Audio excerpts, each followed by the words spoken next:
All right, everyone. Welcome to the Learn Through Loving podcast. I am delighted to be here with a friend of mine, Memphis Snake Patrick. That is indeed my name. Snakes, though, with an Snakes. S. Oh, Snakes. my bad. I apologize. I need to get that. No worries, no worries. Get that People right. And do what's that your last mistake. name again? I didn't even want to try to pronounce it because I'd probably fuck it up. Ransäter. That is my, Ransäter. yeah. Ransäter. So that's a Swedish pronunciation of it. Ransäter. Yeah. But Memphis Snakes. Memphis Snakes. That is my my name. Unfortunately, I can see it like episode whatever. Memphis Snakes.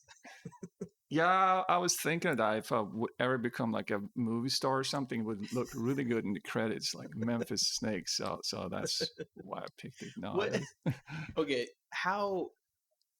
I've heard bits and pieces of the story, but like, how did that come about? Because obviously you weren't named Memphis Snakes. Obviously not. So that was not my really Christian name. So I always went by the name Snakes. So that was like my go-to nick.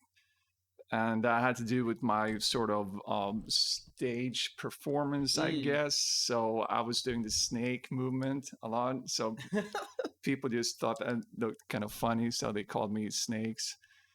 Memphis, I don't know. So here's a story. I have a friend, and this is completely unrelated to my name, but he wanted to change his name to Snake Plissken. Okay. The character from Escape from New York. He's a huge fan of that movie. Good movie. So he figured out that you can actually do this for free in Sweden. You can change your first names. And he told me this when him and I were sitting in a bar having beers. And this was a very long night. And there was a lot of beers. So I come home and still have this idea in my head, like, so you can change your name for free. That's amazing. So I go to my computer and I go to this website with the Swedish Authority for Names and Taxes and whatnot. And they actually have an online form for doing this, which was unfortunately open 3 a.m. in the morning after 8 beers. And that's how my name came to be. I probably wouldn't have done that if I would have been completely sober. But that happened. So yes, my name is now Memphis Snakes. So you get the letter a couple weeks later or something saying, hey, remember this? Exactly, because I didn't quite remember all that. So it was a bit odd then when I got my new driver's license sent to me. It was like, oh, okay. Yeah. So that's how that came to be. That's so so I know. I mean, there's obviously a shit ton of things different between our two countries, and I had a blast. I know, especially the last time I was here, we stayed up all the time just talking about like, well, what about this and what about this, and like, that was one where I was like, dude, they make it like almost. Oh, I haven't changed my name, and I don't know anybody. Like, I feel like we only do that in the U.S. if it's unless you're really rich or you have like a witness protection sort of thing. Like you have to change your identity. There's no, you can't just hit up the DMV or like the like online website and say, hey, I'm going to change my name. And they're like, okay, are you in danger? Do you have a bunch of money to pay us? Like, I feel like that's probably how the process be. And I could be completely wrong, but that's just not something people can do online. Like, probably not. And I think this is also different. I wouldn't say it's common for Swedish people to change their names because it's not a thing for people to do. But I've had friends over the years who actually changed their name, I mean, to a reasonable name because they literally didn't like their names. Like I had one friend who was named Jessica and she hated Jessica and changed it to, actually, I can't remember what, but like Maria or something. That happens, and that's an easy thing here to do. So, but I get it. You probably don't do that in America at all, unless you're. No, everyone just gets called something different. Like that's super common. Obviously, people don't like their name, so like for instance, my dad, his name's also Lawrence, right? Yeah. Growing up, his name was Billy to everybody. His middle name's William. So you go from middle name to the shortened middle name, and then there you go. He's Billy to a bunch of people. Yeah. And there's a lot of people that do that, and you're like, wait, how is this your name? Like, that doesn't make any sense.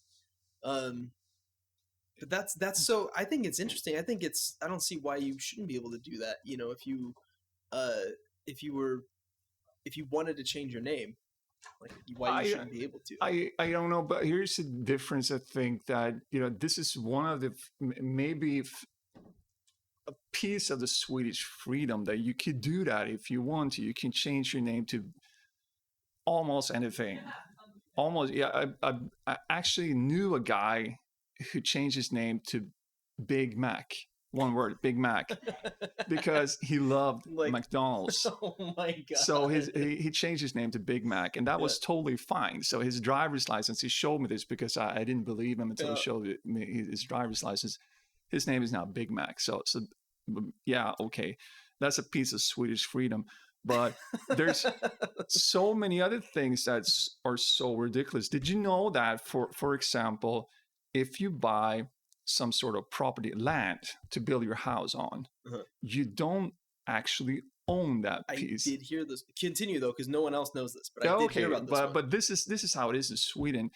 You own your land 1 foot down. Yeah. That's all you get to own, so to speak. Yeah. So you can't drill your own well on your own property, your own land. That's against the law. Yeah. And it's against the law to build something on your land. So even if you buy this whole property, you can't just go build anything on it. And that's a freedom in America it's just basically self-said to you that if you buy some property, this is my land. Yeah, so property. You can have a horse farm or whatever. You can do whatever because this is your place. And that's so different. That we have so many laws and limits that are probably in the end meant to be good for us, and I think they are. But it's so weird that all of a sudden we have this tiny piece of freedom where we can change our names, but I can't raise a horse on my own land. Yeah. And that's kind of weird. But yeah. Well, I was hearing one too about the property. You can own. So I know obviously a lot of people have summer homes up here, own cabins up north and stuff like that. But from what I was told, and you can let me know because you know a lot, you're pretty well versed in a lot of different things. Even on your land, so say you own 100 acres. Yeah. If somebody is traveling through and they want to camp on your 100 acres, they're welcome to. It's you have to let them. Yeah, you have to let them. You can only fence off your immediate property. You can't fence off the whole 100 acres. Yeah. And that's something that in America is not like there's barbed wire fences that go for miles and miles closing off land. And here it's kind of well, if somebody needs to stay here, they can stay there. You can't own the forest. No, exactly. You can't. So basically, if you buy some sort of property, you're kind of actually just renting a piece of that land. You can never truly own something in Sweden, property-wise. You do own the house you build on it. That's all yours and legally. You can basically do whatever you want to it. But lands, you can't really own that. And I think that's it's a weird curveball that we are allowed to change our names to Big Mac if we want to, or Snakes. Yeah. But I can't build a farmhouse or something. No. That's or drill a well. That's again. That's, or put a basement in your house or whatever. Yeah, exactly that. That's it's so interesting where we draw the lines there, right? Because we obviously, you've heard the ones for America, the extreme ones, in Texas, oh, you're on my property, now I have the right to shoot you, or whatever. Yeah, exactly. Just because the guy is on your property, that would be totally against the law here, unless someone is an immediate threat to you. Then you do have the right to ask that person to leave. Yeah. But there's that. But it's something that I know too. I mean, on the topic of property and squatters' rights and whatever. If somebody wanted to go there, I know that in our national forests, even they don't let you stay there. Park rangers are looking for people that are just going up there to camp, and will kick them out of there and make them go, and they have to go set up a new camp. And then there's people that want to live that way, that are eternally on the road. They set up their camp here and they can only stay there for 5 days, and then they have to go here, and they're in this cycle of things. I wonder, these people get fines and stuff like that too. If they, depending on the park ranger, depending on the police officer, whatever like that. I've known plenty of people that have gotten fined. So they already don't have money. They're not have a job, like a real job. They're just kind of surviving. Yeah. And they're told like, well, you're trespassing, so here's $100 fine. Like, that doesn't make any fucking sense to me. Like, they're not going to be able to, not. And to pay this. I'm just going to guess here that a lot of these people don't have $100 to pay in fines. So why fine them? Like, it's just like, well, that's where, I mean, we could get into our system where it feels like we punish people that don't have money all the time. I know a lot of your things, like if we're looking at speeding tickets, that's one thing I do know about here. Yeah. From what I remember, it's based on how much you make, right? How much the ticket is, which is amazing. Like, that makes a lot of sense to me. So there's not just people, I know you guys have a lot of European cars here, but let's say driving a Tesla and they're like, whatever, it's a $200 ticket, like I'll fucking pay it, or I'll just do this thing. They're like, no, you make six figures, your speeding ticket's $2,000. Like, suddenly it's not such a coin in the bucket. It's, no, I know. So it's different. I mean, I like that aspect of it. And there's also like there's when it comes to fines and punishment. Okay, so now I'm basically changing the topic a bit, but here's what I think is different. Also with America, it's I can make a short story long here, but I watched a documentary about a prison in America. I don't remember where any one of them. Any one of them. And there was this guy who was sentenced to 40 years in prison because he robbed a gas station at the age of 16. Yep. And they were trying to interview this guy, and I was just thinking to myself, oh my God, 40 years. I mean, I don't know the details. I don't know what he did in this gas station, so I don't really have the full background. All they told you in this documentary was that he tried to rob a gas station, got caught. Maybe he killed someone. I don't know. But if you have a 16-year-old guy and put him in prison for 40 years, what do you expect this guy to do for society after 40 years in prison? He went in being literally a kid, a teenager. And you let him out on the street, he's never seen reality ever. What do the society expect this guy to do? Be a better person now after 40 years? Get a job? Is he going to invent a rocket or the next iPhone? I don't think so. And I'm not saying the Swedish system is better, but we treat juveniles a bit softer for that reason. If you have a 16-year-old, even if he did a really horrendous crime, we're not going to put him in prison for the same amount of time we would with an adult person for that reason. Because for a 16-year-old, I don't know, I'm throwing out 4 years. That's an eternity for a 16-year-old. Yeah. For someone in their 40s or 50s, 4 years, I mean, you'd rather not, but it's not that long. But for a 16-year-old, that's an eternity. And that's why the Swedish authorities treat juvenile criminals way, way softer. They give them a break. And that's something I don't see in America. It's like they treat juveniles like adults. And I think you, in the end, are going to pay a high invoice for that, in terms of you have people that spend all their grown-up life in prison and they're being let out on the street and expected to live a normal life as a better person. And I don't see that working. No, and that's put really well. I mean, obviously there are probably some cases, I'm not defending our system, but where we do say, well, they're a kid or whatever, but there is a lot more of the whole, well, he knew what he was doing, right? Like, they know what they're doing. What's the difference between a 16 or an 18-year-old? And we're also very firm on, if you were 18, then you're a fucking adult. Like, no, you get no mercy at all, right? And I'm sure there's people that would disagree, especially if you turn it into like a race thing or something like that. But for the most part, if somebody's like 17 and a half, they're like, he's pretty much an adult. Let's fucking fry him, like, let's. Yeah, and that's so different, because I read somewhere that in Sweden, for example, they simply do not sentence people to prison if you're under the age of 20, basically no matter what you did. Well, you pretty much had to, it has to be like some sort of extreme murder for him to actually put him to prison. Yeah. But if you, I don't know, if you rob a gas station, they will find some treatment or some sort of, yes, some more constructive process to, put this guy back in a healthy environment instead of trying to punish him. Yes, he do deserve a punishment, but it's not gonna pay off in terms of society and well-being to put this guy in prison for 40 years. That's it's not gonna be good. No. And I think there's a couple different reasons we do that. Two things. One, we have privatized prison systems, so we make money off of having these people in there, right? Yeah. Which is fucking retarded.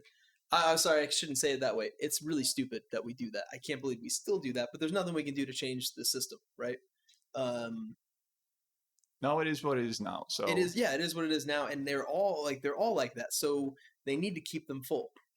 For instance, when I got my DUI, they have a year, so they booked me. I spent the night in jail, got out, blah blah blah, and then they were like, okay, well we'll tell you when your court date actually is for the thing.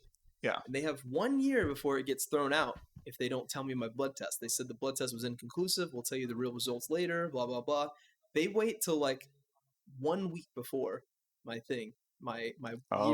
Then they send me the letter saying, hey, we need you to appear in court for your charge, right?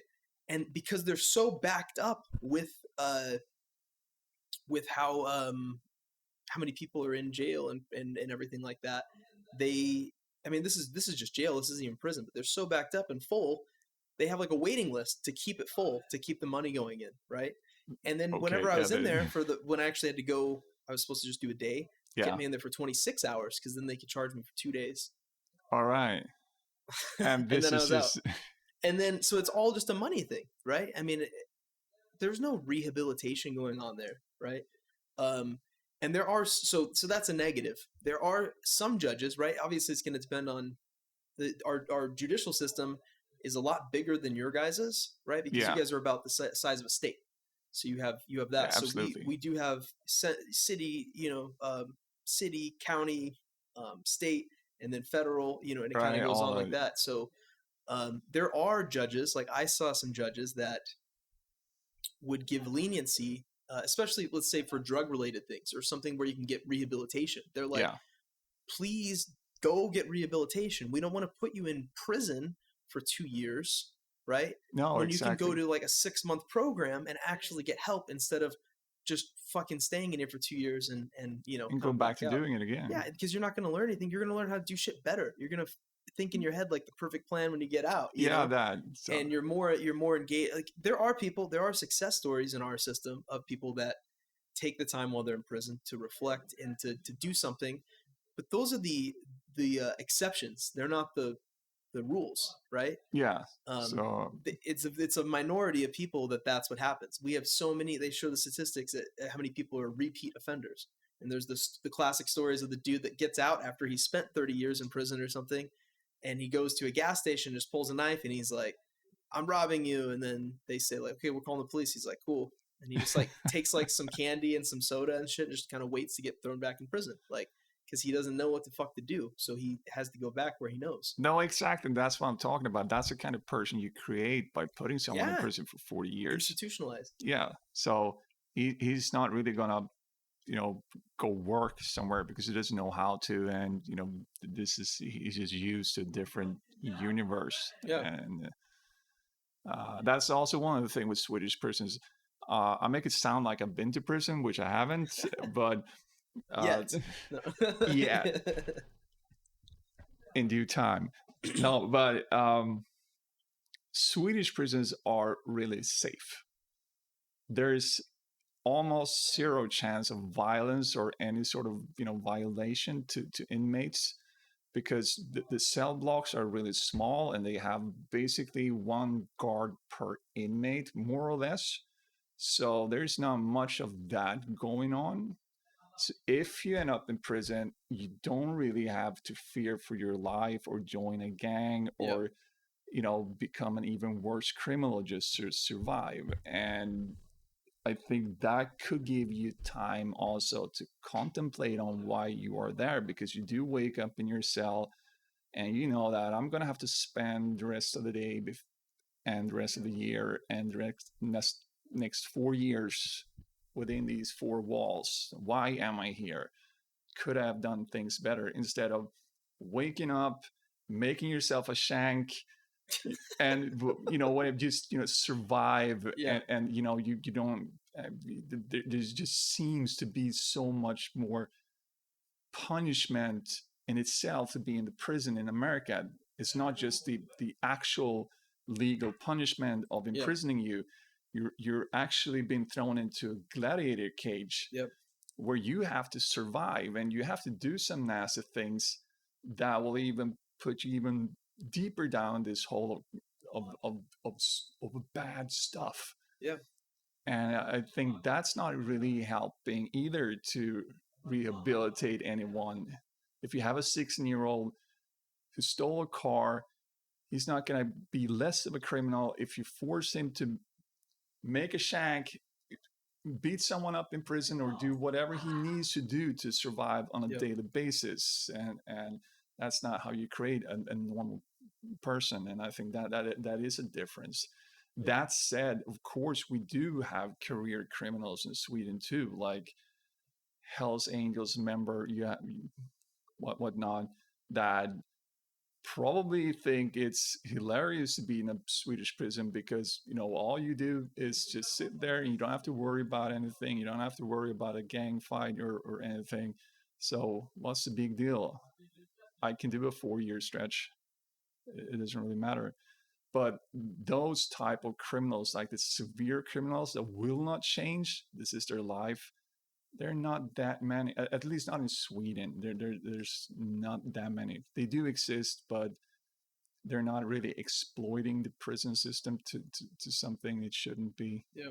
But well, and that's I think there's probably a lot. I mean, I wouldn't know the statistics, so I can't really say exactly, but I think there's a lot of things that go along with that. I think you mentioning like the key word is rehabilitation, right? Yeah. That's what we say. You're going to this correctional facility, right? Like that's what we call it. Yeah, exactly. So, and we're not, but that's not the name of the game there. What we do is we exploit workers. I'll say one for Arizona. I don't think I told you this one yet. I don't remember the name of the fucking. I don't want to say the wrong dairy place. There's an egg place that's based out of Arizona, like an egg farm place. Okay. Yeah. And what happens is we have these businesses that work with the prison to get them to come labor, right? And so for prison labor, you get paid like, I don't know, 30, 50 cents an hour, maybe, right? Yeah. And this goes either on your books or it gets saved up to whenever you leave prison.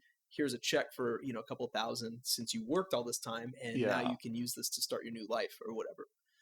But we're taking people and we're paying them less than $1 an hour. I don't remember the exacts, but it's less than $1. Yeah, it's not much. Right? Anyway. So almost like slave labor, right? Not going to get into a whole thing with that, but like we're taking these people that have no fucking choice. And the only reason they're doing it is because either they sit in the cell and do fucking nothing and a possibly hostile environment at worst, or at best, it's just you and another dude and you got nothing going on. So this female prison was working with the dairy farm. Right. And what they were doing was they were bussing over tons of people. And the only people they really employed were these prisoners, right? Yeah. And so I might have told you this when I first got here, maybe. But so what happened was they decided, you know what? We're spending a lot of money bussing these people over here. We're going to just build a warehouse where we can just have the prisoners sleep. And then they can just get up and start working on the farm and then just stay at the barn, right? And they don't even have to go back to the prison. We'll just have like basically they built a concentration camp. They fucking did. And then so this is the thing. That's where the state finally got involved. They're like, no, it's okay to pay these people nothing and have them work on your farm. Totally. That's just capitalism, right? Good job.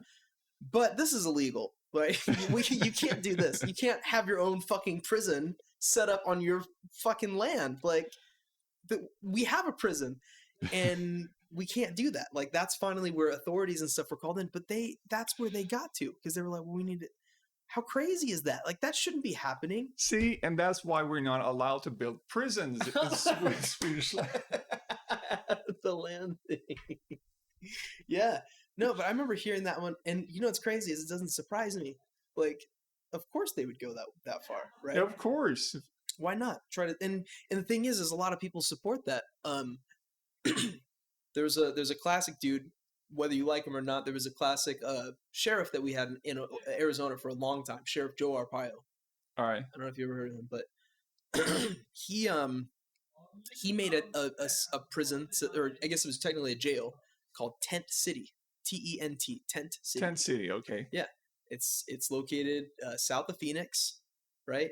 And pretty much what it is they made a jail that's outdoors, all tents. You know how hot Arizona gets. Oh yeah. So everything's outdoors, so they don't have to pay for air conditioning and shit. It's cheaper, right? Yeah, absolutely. And like all these different things, they supplied them pink underwear. That was like kind of the like thing to kind of make a mockery of them and shit like that. Okay. I think it was partly that, and then I don't know what but it's things. So they make these dudes wear pink boxers and stuff like that, and then and they give them like green bologna and like green hot dogs and stuff. They showed the meals, so he's feeding them. So his whole thing, this is what his marketing thing was like, look guys, we're not going to raise your taxes. I'm going to get more criminals off the street for cheaper than anyone else has, and we're going to teach these fuckers a lesson, right? And we're going to do it cheaper. We're not going to tax the taxpayer. We're not going to get the taxpayers money to have get more criminals off the street. We're just going to make it more efficient. And there was a bunch of people like, yeah, do it. Like, fuck them, fuck criminals. And then we have people that are down in Tent City in 120 degree heat, like 48 degrees Celsius, something like that, out in fucking tents, dude. And that's where they have to spend their time. That is kind of crazy. Yeah, but people supported it. He was sheriff for, I want to Google it, but at least 10 plus years. Like he got reelected multiple times. I mean, seriously, this sounds like a stupid comedy movie. It does. I don't know what to say, but it's crazy. But that was like, there was people that obviously, like most American subjects, half the people fucking hated this guy because he, especially, I'm not going to get into all his politics, targeted minorities, things like that, right? But he mostly marketed himself, at least this is what my interpretation was, on the fact that I'm going to be your sheriff for cheaper. And everyone likes the sound of that because we're already paying a bunch of fucking taxes anyway. So, yeah, keep doing what you're doing. If you can do it cheaper, go right ahead. But what we don't question is, like, where's the money actually going, right? Why does he need to do it this way? What are there that many criminals? Like, what are we getting these people in there for? Who's making money off of all these people that are in prison, right? And in jail and shit like that. And there's people making money, but we don't talk about that because our system's kind of, no, I guarantee you correctional officers are not making a fuck ton of money. I think probably the people that own the prisons and the businesses they work with, like that egg farm, are the ones making money off this shit. Yeah, of course. I don't think the employees make much. But we pay our taxes are the ones that pay. Like they talk about that. The dude that gets 40 years, it costs at least $20,000 to $30,000 a year. Yeah. To have somebody in prison. That dude never paid taxes in his whole life. He's 16 years old. Yeah. For 40 years, and that's like a livable wage to a lot of people, depending on where you're from, right? Yeah, $30,000 a year. And we just pay it for him, right? And so everyone else is burdened by that for something that, and then he's not going to get any better. So then it's like there's no trade-off. So where's that money going? It's not just in food, right? I can feed myself for cheaper than $30,000 a year. It's not going to all the security officers. I don't think with how many thousands of people are like, we question the math, and I've read different things that people do on this, and it's like, where the fuck, dude? Like, people are making some serious cash off this shit. Yeah, but it's part of the system, and to be honest, I don't think you guys should change a single thing. I mean, the whole thing we talked about, that said and everything, that's not good. It's not. But at the same time, look at the world economy, and where are the most successful companies based? They are from America. There's some sort of, basically what I'm talking about is the American dream that is actually possible in America. So I'm just turning the whole switching sides here Yeah. a bit, that there's a lot of opportunities in this screwed up system that could let the good people win. Yeah. People like Bill Gates, or I can't even remember. Elon Musk. Yeah, those people, like, they can exploit the system in a good way. Exploit is maybe not the right word for it. They do that though. They do that though. So yeah, but there's a way you can become successful and actually ride on your own fortune in a way that I don't think you can do that in other countries. In a way, for example, one of the most complicated businesses you can start in Sweden is a restaurant. Yeah, anything that serves food, they will slam down on you like a sledge. And there's so many forms you have to. There's this like it's. I bet it's easier to open a hospital than a restaurant. I would think, because because there's so many permits you need, and you need to renew these permits, and if you don't do it in time, they will close you down for a penalty time of 6 months before you're allowed to reopen, which is good for the average customer. You know that if you go to a restaurant or any sort of place in Sweden where they serve food, it's legit. Yeah, it's legit. You do know that you're not going to get some sort of food poisoning or eat some weird food. It has been checked up numerous of times, and there are all kinds of permits required. But so getting rich as a bar owner in Sweden, I think that's flat out impossible. You can't start like your own fast food chain. Well, you can if you're already a rich person, of course. Yeah. But for the average Joe, you can't make yourself like a good career. Yeah, you can survive and live a normal life. But I think the difference is in America, you can start your own fast food chain or your own, I don't know, coffee shop, restaurant, whatever. Yeah. And you can actually start growing your own business in a way that's much more possible in America. And with that whole idea of thinking comes the bad parts, such as the inmate system and prisons and whatnot. So in a way, I like that idea of it. And you're right. And I think you bring a good thing, because I say we as Americans, especially my generation, we don't feel that way. We feel like it's, I mean, the truth is that it is still possible, but we see I'll tell you, like my dad, right? Yeah. He, for the first, I don't know, almost 10 years of my life, sustained us working in a grocery store, right? Yeah. And he was kind of in management or whatever, but like, it wasn't like this super high, like whatever job. He bought his own fucking house working at a grocery store, right? Right.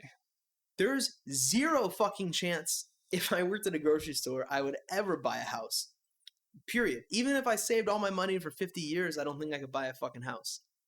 Like, I'm being for real, right? Because it's changed so much. So we see our parents' generation where they were able to more easily go and either grind or make something of themselves and do this thing. Yeah. But to attack my own sort of thing, because it's not. I think it's more we end up circle jerking each other, like, oh, we're never going to be like those people that started businesses and blah blah blah. And look, Corona's shitting on all the small businesses and all this shit. But like, I have a really good friend who works in the roofing industry, right? Right. Yeah. This kid was an entrepreneur as a drug dealer, right? Yeah. He has that drive and that gumption, that fucking let's go. So he made a shit ton of money on that. He got lucky and didn't have to do that much time. Came out, was a success story, went to rehab, did what he needed to do, and started working. He just found the first thing he did. Some roofing company hired him. So he started out as a person like walking the street saying, so we have this thing. I did this job for a while, actually. Yeah. You walk around the street, you see some people's house, they have some fucked up shingles, and you go up there and you say like, hey, notice you had some fucked up shingles. Like, let me get my guy out here and we can give you a free roof inspection, right? Yeah. And then what we do is we do the roof inspection. If it qualifies, We contact the insurance company for them, get the insurance company to pay for a new roof. We get, the check for the labor. And the homeowner doesn't have to pay anything, right? So it is actually like a positive thing for people that don't have any money. Right? Absolutely. But I'm kind of getting sidetracked. So that's kind of the gist of the job. So he started out there. Then he became the guy that's, there's the footman walking around. They call him. I'm not going to use his name yet because I don't want to do it. They call him and he comes out and he's like, yeah, this is messed up. Let's get your insurance company line. He does that. And then what he started doing was he's like, I got to go more with this, right? Arizona's only so big. I'm going to go freelance and go follow hurricanes and winter storms and all this other stuff. So he was in Montana. He was in Wyoming. He was in places like South Carolina, or like all these different states. So basically an ambulance chaser, but for roofing. But for roofing. So he would go there and there'd be devastated places. And so what he did was he got his own crew together of people and started being the dude that was the manager, right? And he started following these things, and there was people that were looking to go make money. And so they would just go. And then he was finally like, you know what? I'm done chasing this shit. I made enough money. I'm going to start my own business. I'm going to go back where I'm from in Arizona. I'm going to make like an actual legit company. Right.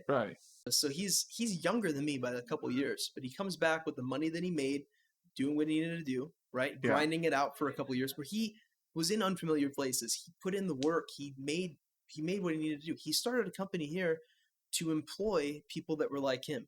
So when I was working there, I actually worked for him too. So I worked at the place where he started, and then I also got a job because he helped me out working for him.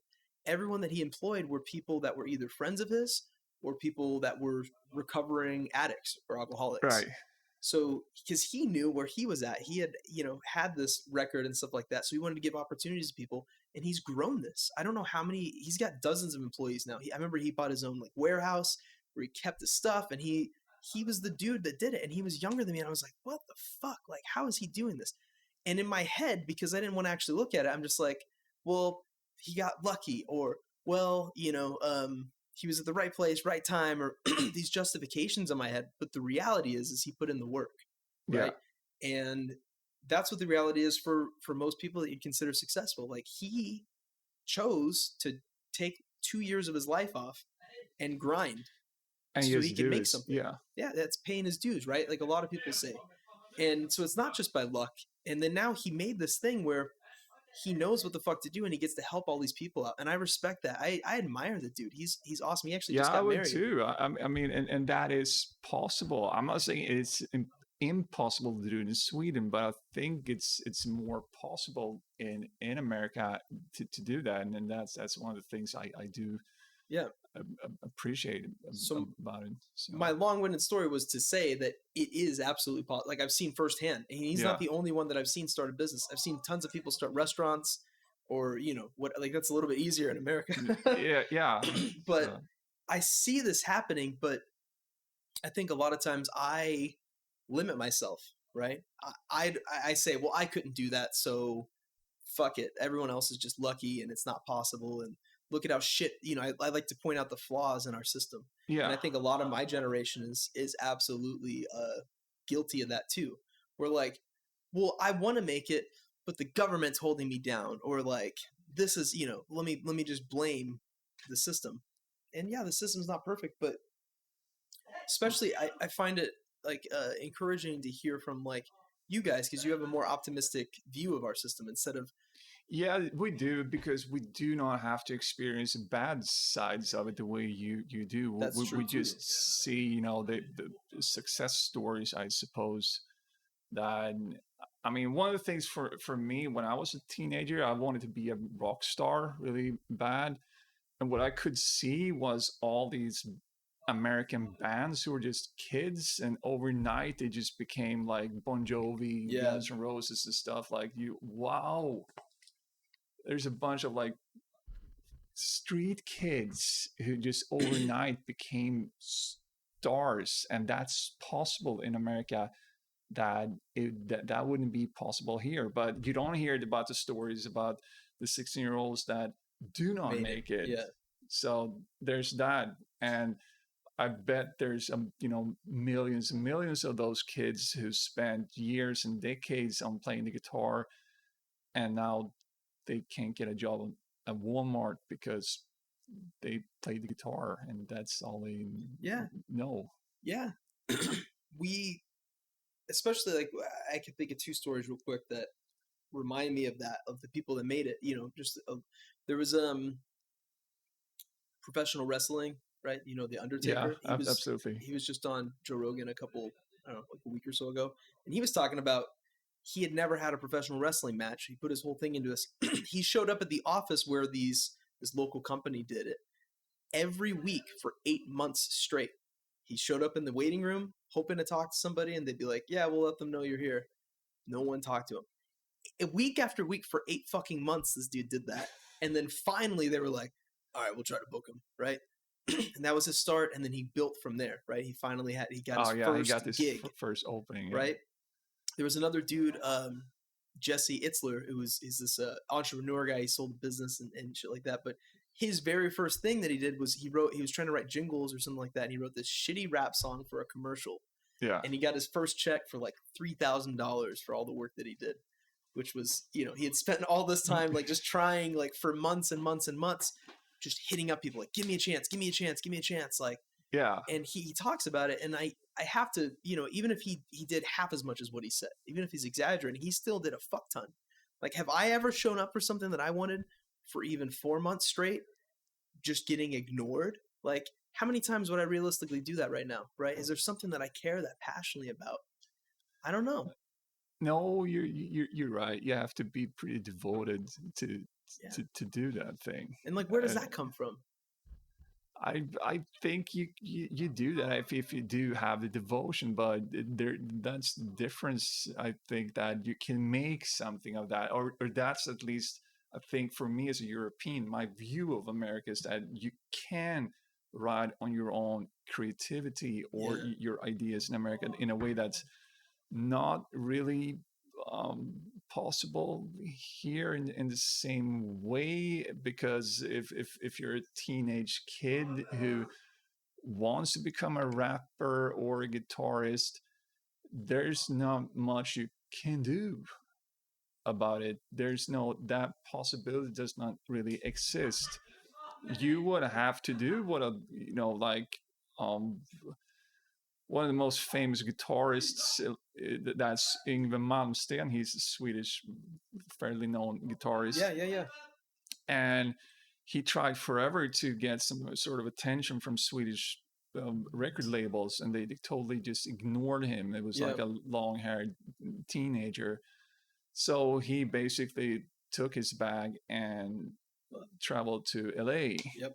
And the rest is just rock history by now. So that just goes to show that that sort of thing is possible in a way that it's not really possible here. But I'm aware that that is also just part of my fantasy, because I do only hear the success stories. I do only hear the good things about it. I see Elon Musk, I see Bill Gates, but I don't see the homeless people in a way that you guys do on a daily basis. And that's the difference. Yeah. Well, and dude, it's fucking crazy right now. Tying in, I don't want to go fully back to like the prison thing. I think there's certain things that I wish that, like, if somebody's here in Sweden in prison, they can get their degree while they're in prison, because it's already free to go to college. Yes. So they can literally do college while they're in there. So if they do get picked up when they're 18, they have to spend 4 years. Maybe they did something hefty. When they get out, they have a bachelor's in business or in whatever the fuck that is. They spent their time doing something positive for themselves, which maybe they didn't have the opportunity to do. Maybe they came from a shit home where people were just surviving anyway. And they finally had a chance to like look inward and say, okay, when I get out of here, who do I want to be? Right. And the opportunities presented for them to do something instead of, all right, well, you're in here for 4 years. Like in America, you can work this shitty job and make a little bit of money to get out of your cell. You can go to the yard and work out. Right. Yeah. And you can go to the library too and read some stuff, but there's no free education here. So have fun reading books. And there are very, very small amount of people that read law books and find a way to, you know, absolutely figure things out. Yeah. But the majority of people, it's like, cool, there's a library. Like, I just want to fill my day. So a lot of people end up sleeping a lot. Right? You sleep, you work out, you eat, You sleep. Sleeping passes time. They just want to pass time. Can you imagine just like wasting 4 years of your life away like that?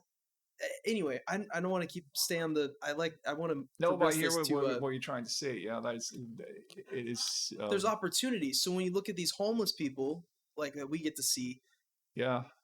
I mean, it sucks because there is no real system that's there to help them out, right? And some people would argue, and then there's the whole pick yourself up by the bootstraps, but like the reality is there's a bunch of people that don't want to hire those people, right? Of course. And Yeah. especially when we have the homeless rate, or not homeless rate, the unemployment rate that we have, businesses get to be more choosy with the people that they choose. Yeah. They're not going to choose the person that doesn't have any skills, right? Yeah. Or hasn't had a job for a while. Like, why haven't you had a job? Oh, you've been homeless? Well, good luck with that. Right? On to the next one. Let's get this person. Right? There's constantly other choices, and they don't have to. No one has to support these people. Right? Yeah. Unemployment runs out. Welfare is a pain in the ass. I haven't been on that myself, but like, they make you jump through a shit ton of hoops. They try to make it difficult.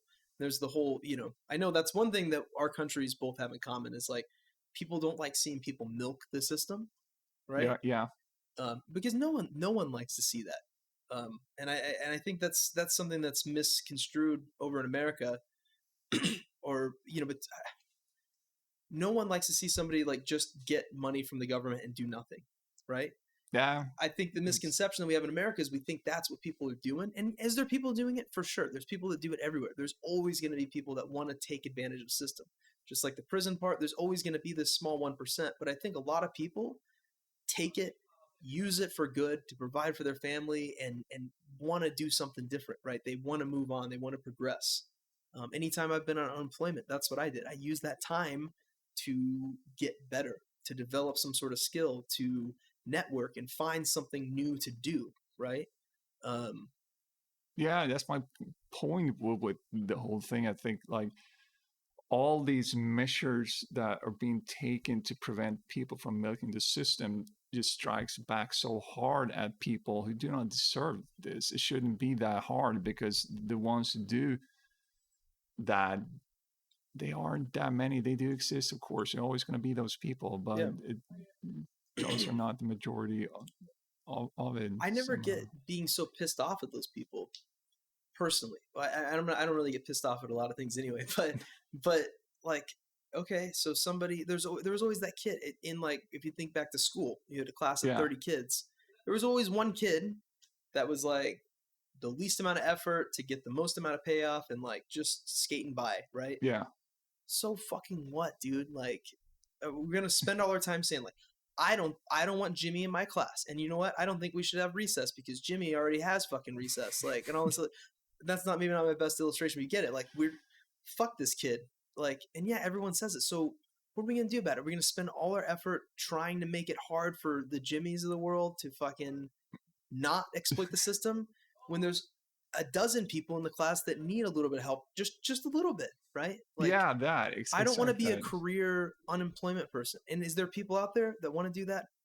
Okay, what a fucking dream that is. I think they have other problems, right? Yeah, like exactly. They have some other shit going on. Most people don't want to do that. They see it as, okay, this is gonna get me through. Now what? What, they're looking ahead. They're not like, oh, everything's provided for, and yeah, I don't have much. I don't have a car. I don't have it, but I got this, so I'm just gonna stay here forever, right? Like, I don't think there's that many people that are like that. And I think if we have the system designed to, like, especially like free education, I mean, I don't know how that works in our system because our system's blown out of proportion, especially in the last like 50 years. But something like that, like, hey, you want to do something different? Okay, here's an outlet for you, right? Go learn something. Yeah, but in a way you have, what is it you call, like, community college? We do have community college. Yeah, but those, from what I heard, suck ass in terms of, like, that matters when you later apply for a job because they can tell that you're not from an Ivy League school. Yeah. So I don't know that matters as much anymore, honestly. Community college schools only do 2-year degrees. Oh, okay. So right, so you can't go to med school. No, you can't. And they're, for the most part, they're not as high quality, but you'd be surprised. I think that it's hit or miss. It's more hit or miss there. There's a lot of teachers that are just doing it for the paycheck, right? Yeah.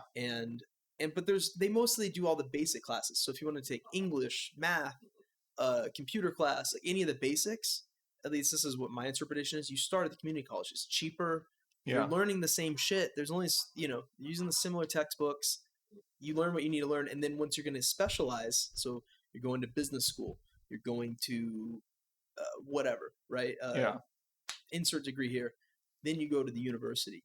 And different universities have different prestige levels. And I think as you get up the ladder for different jobs, they care where you went to school. Most 2-year degree jobs, or maybe even a lot of, like, I don't know. I'm not the most qualified economist or anything like that, right? They just want to know that you did it. Yeah. That's the biggest thing. They want to make sure that you put in the time, you did the effort, you have the piece of paper. Good for you, right? You're qualified. And there's 100 other people that also have that piece of paper. So now we can narrow it down. But at least you have it, right? And obviously I'm kind of inserting my own jaded view of our college system, but no, but it's interesting. But one flaw of that system is I think, like, what if you're like I don't know, you're from a poor family and you don't have any money, and you have this kid who's 14 years old and his biggest dream is to become a doctor, but his family are never going to be able to pay for that med school, because just going to that school is going to cost a bunch of money. And like I said, if you can't do that on a in a community college, does he stand a reasonable chance to study to be a doctor? And I think that's one thing here, that anyone who just pass a test here can get a free education to be a doctor or lawyer or whatever you want to your heart's delight. Yeah, obviously you still have to get the degree, but you yes, can go. Absolutely. You can go. Yeah, exactly. So if you do get a degree, anyone can become a doctor. You don't have to have any money whatsoever. Actually, you can stay at home and live with your parents while you go to med school. And at the end of your education, when you're a doctor, you basically, in the best of world, you don't owe a single cent to anyone. You didn't have to take a loan to get into school. You didn't have to pay, what do you call it, intuition? Student loans. Yeah, that. So it's for free. And I like that idea that anyone could just become whatever you want. The education is free. It's just up to you to pass a test, of course, and put in the work. And I don't see that in America. I think it's probably difficult if you don't have the money, if you don't have the resources. Even if you want to become a lawyer at the age of 15, and you do have the, like, you could do it if you only, if someone will give you a break.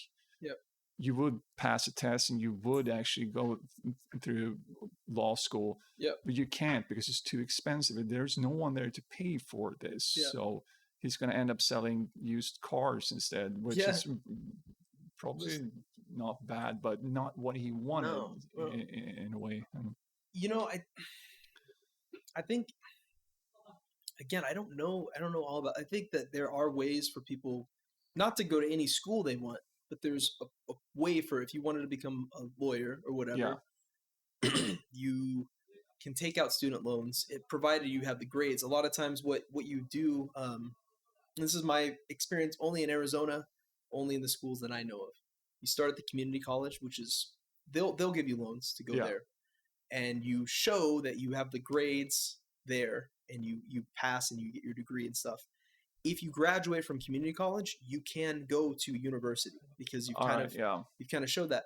But here's I'd say the more weird negative thing.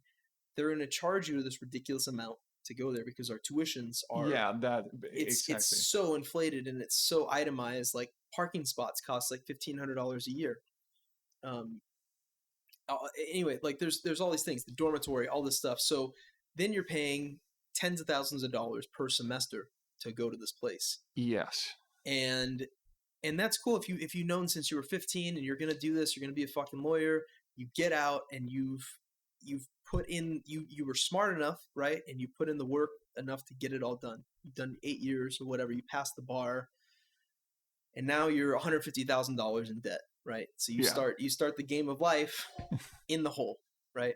And so now you're and hopefully you've had a family that supported you and all this other stuff, but that it's doable. So then you start there, and then so what are you going to do? You're going to go work somewhere and be a lawyer. We have a family friend who, I think I talked about this with Robin or not, but he started going to school to be a lawyer, and was 4 years into being it, and he's like, I don't want to fucking be a lawyer, but he finished up his degree, right? Was a lawyer for 2 years at some big firm, like just made his money, paid back his student loans, stopped being a lawyer instantly because he's like, I didn't want to fucking be a lawyer. Like I thought I did, but I was already through the process, so he quit it and he went and did a different job that he actually liked, making less money. Yeah, but we don't have like that. That's the thing where people get in this perpetual, like they stay in school for all this time and it just keeps more student loan. If you change your mind at all, fuck, dude, now you're behind. Now there's more tens of thousands of dollars, right? Yeah. And then you're in this hole, and then I think that's why a lot of stuff is inflated too, because everything's so connected. There's this wicked web that exists in the American economy, and again, I don't have the plan to solve it, but I know everything's tied together. So because our tuition's so high, because you come out of school needing $100,000, doctors charge more and they get paid more because they have to pay back all their money, right? All that, and yeah. so they have to work for 5 to 10 years before they even pay off their fucking loan, before they even start pocketing the money that they are now making because now they're a doctor, right? Yeah. And then how many of those people are the same way, where they're like, I thought I wanted to be a doctor, but I actually don't want to be a doctor, right? Like here, not that Sweden has the most perfect system, but to be able to change your mind and like, okay, you know what? I was doing this for a year. I don't want to do that. I would like to switch to this thing. They're like, okay, I assume it's not. Yeah, like absolutely. Cool. So, keep going to school. Yeah. Do it. And I don't know how. It makes me wonder how your the quality of like degrees, the quality of teachers and stuff, how much they get paid. I don't know about that stuff. It's all government funded. So here's one thing that, I sometimes, not all the time, but I hear this from Americans, like, so, oh, wow. So the Swedish healthcare is for free. Yeah. Right. That means your doctors must be the worst possible doctors you can find, basically like completely trash. Mm-hmm.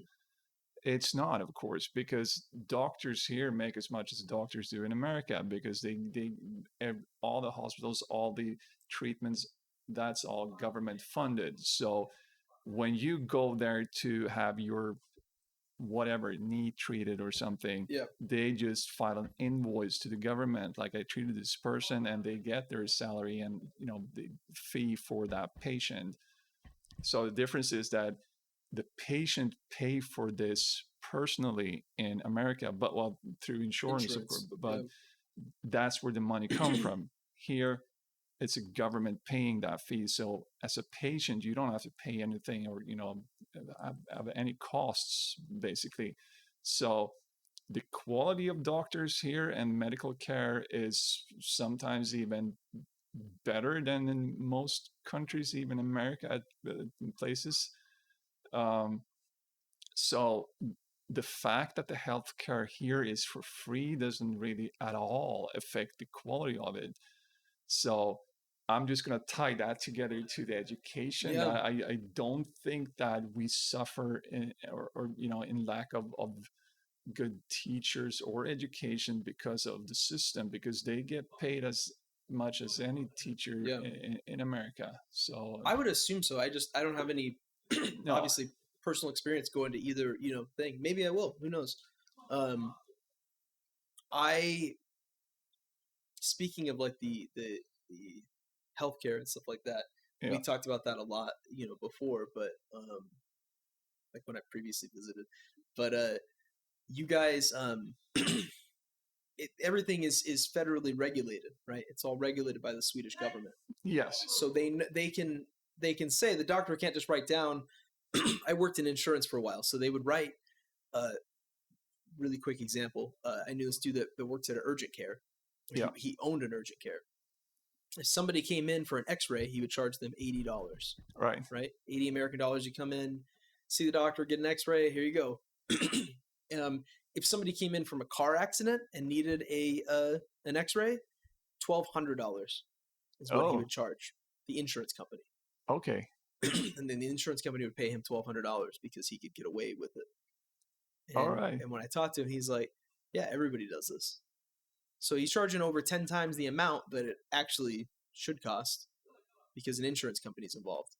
Of course. And so because nothing's regulated, and this is where no one can agree with what our system should be in America, which over the course of 50 states, entire continent, 400 million people, it's a lot harder to figure out a system that is going to work for everybody. Because even our different states have a different quality of life. You can make $30,000 a year and live in Arkansas and like actually kind of be okay.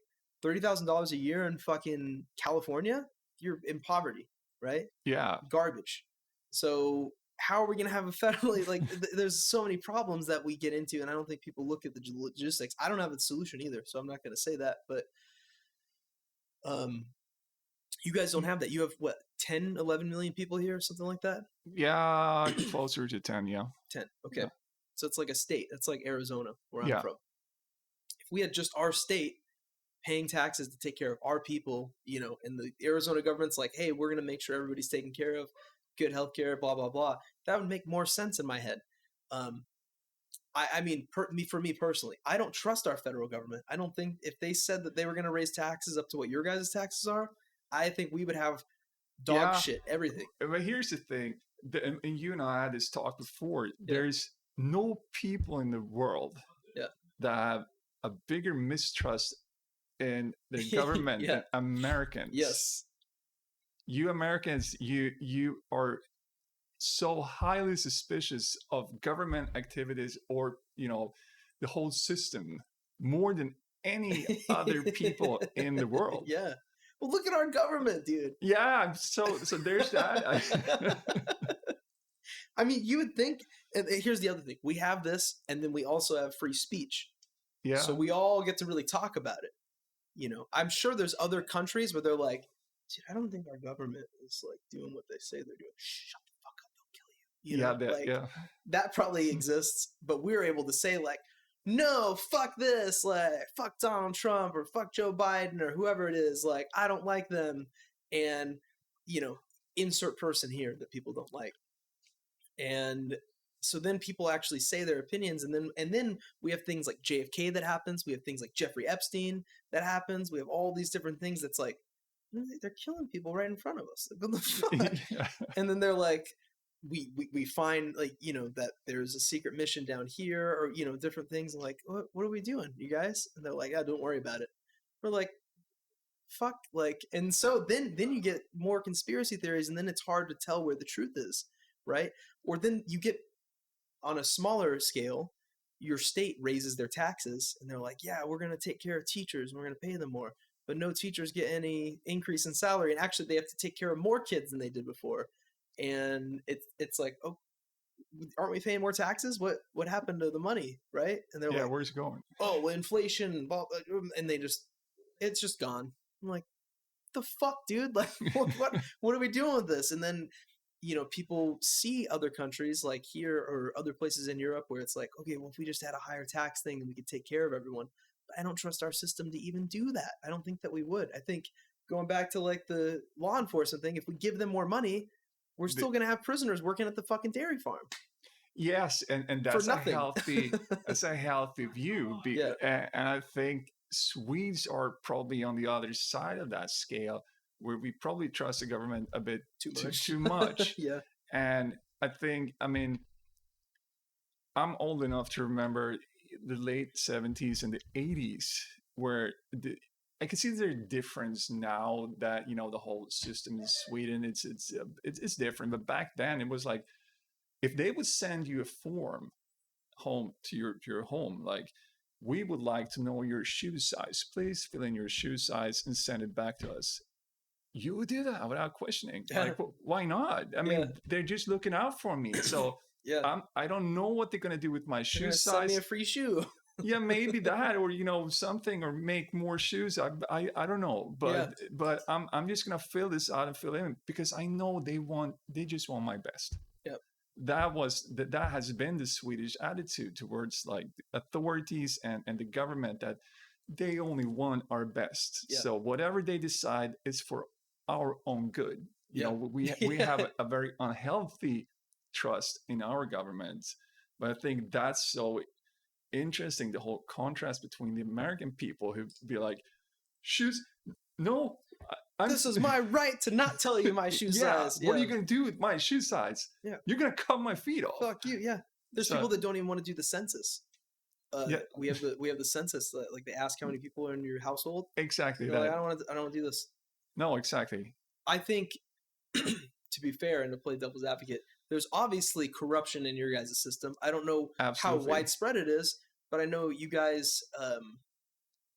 How many political parties do you have? Like, is it 5 or 6? Well, basically major ones. 7. 7, yeah. So, and from what I know, and this is just you can correct any holes that I have. There's when you guys have the election. Yeah. When you had like a most recent election, nobody got the majority because there's 7 fucking political parties. Yes, exactly. So what happens is, okay, we go into deliberation, and the voters are out of it. They voted, they cast their votes for which party they wanted, and then it goes to this boardroom thing where these parties are like, okay, we're gonna figure this out ourselves, right? Yeah. And then maybe even like who you wanted to get voted in doesn't, because they made a deal with whatever, right? Yeah, and then it's like, so what the fuck did we do, right? And that you don't know what kind of deals they're making, right? Or you don't know what all's involved. We don't know, and we do not have any control over that. Yeah. They just make this up as they go in this boardroom you're talking about. And that sounds like there could be some shady stuff going on. Absolutely. To figure it some out. Deals made behind, closed doors that we have no clue about. Instead, we have lobbyists funding our politicians, with also backroom deals or whatever. Yeah. To where even if everybody writes their senator and says, please vote this way on this thing, they're like, after much deliberation, I actually voted the other way.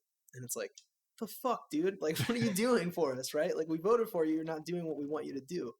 And so we both have that, right? But it feels like a little bit more obvious with ours. And you guys, like you said, because you all kind of just trust the government, you're like, well, we cast our votes and they're going to figure it out and do what's best for us, because that's what they've always done.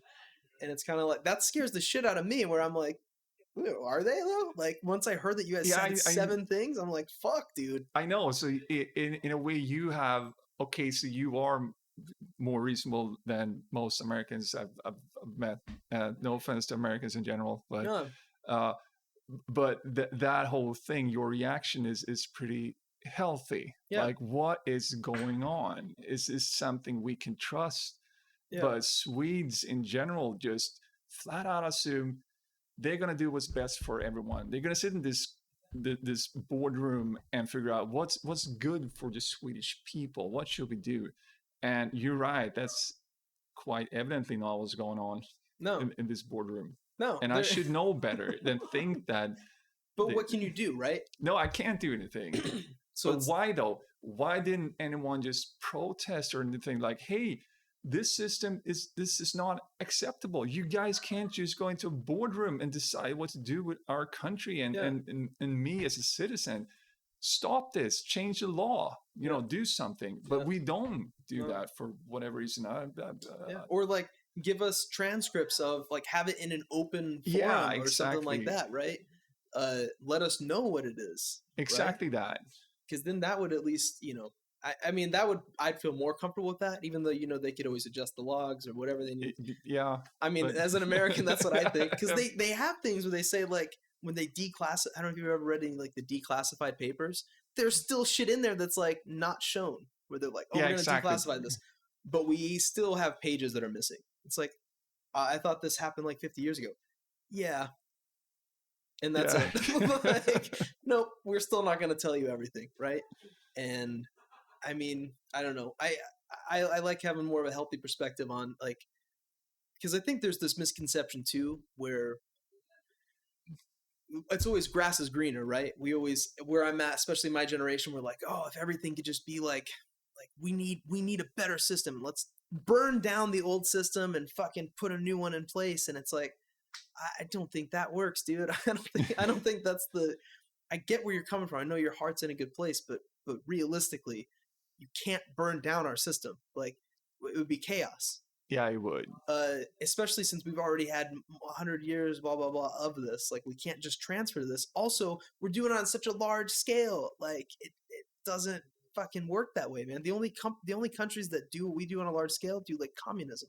From but China has way more people than we have, and they provide for everybody. Yeah.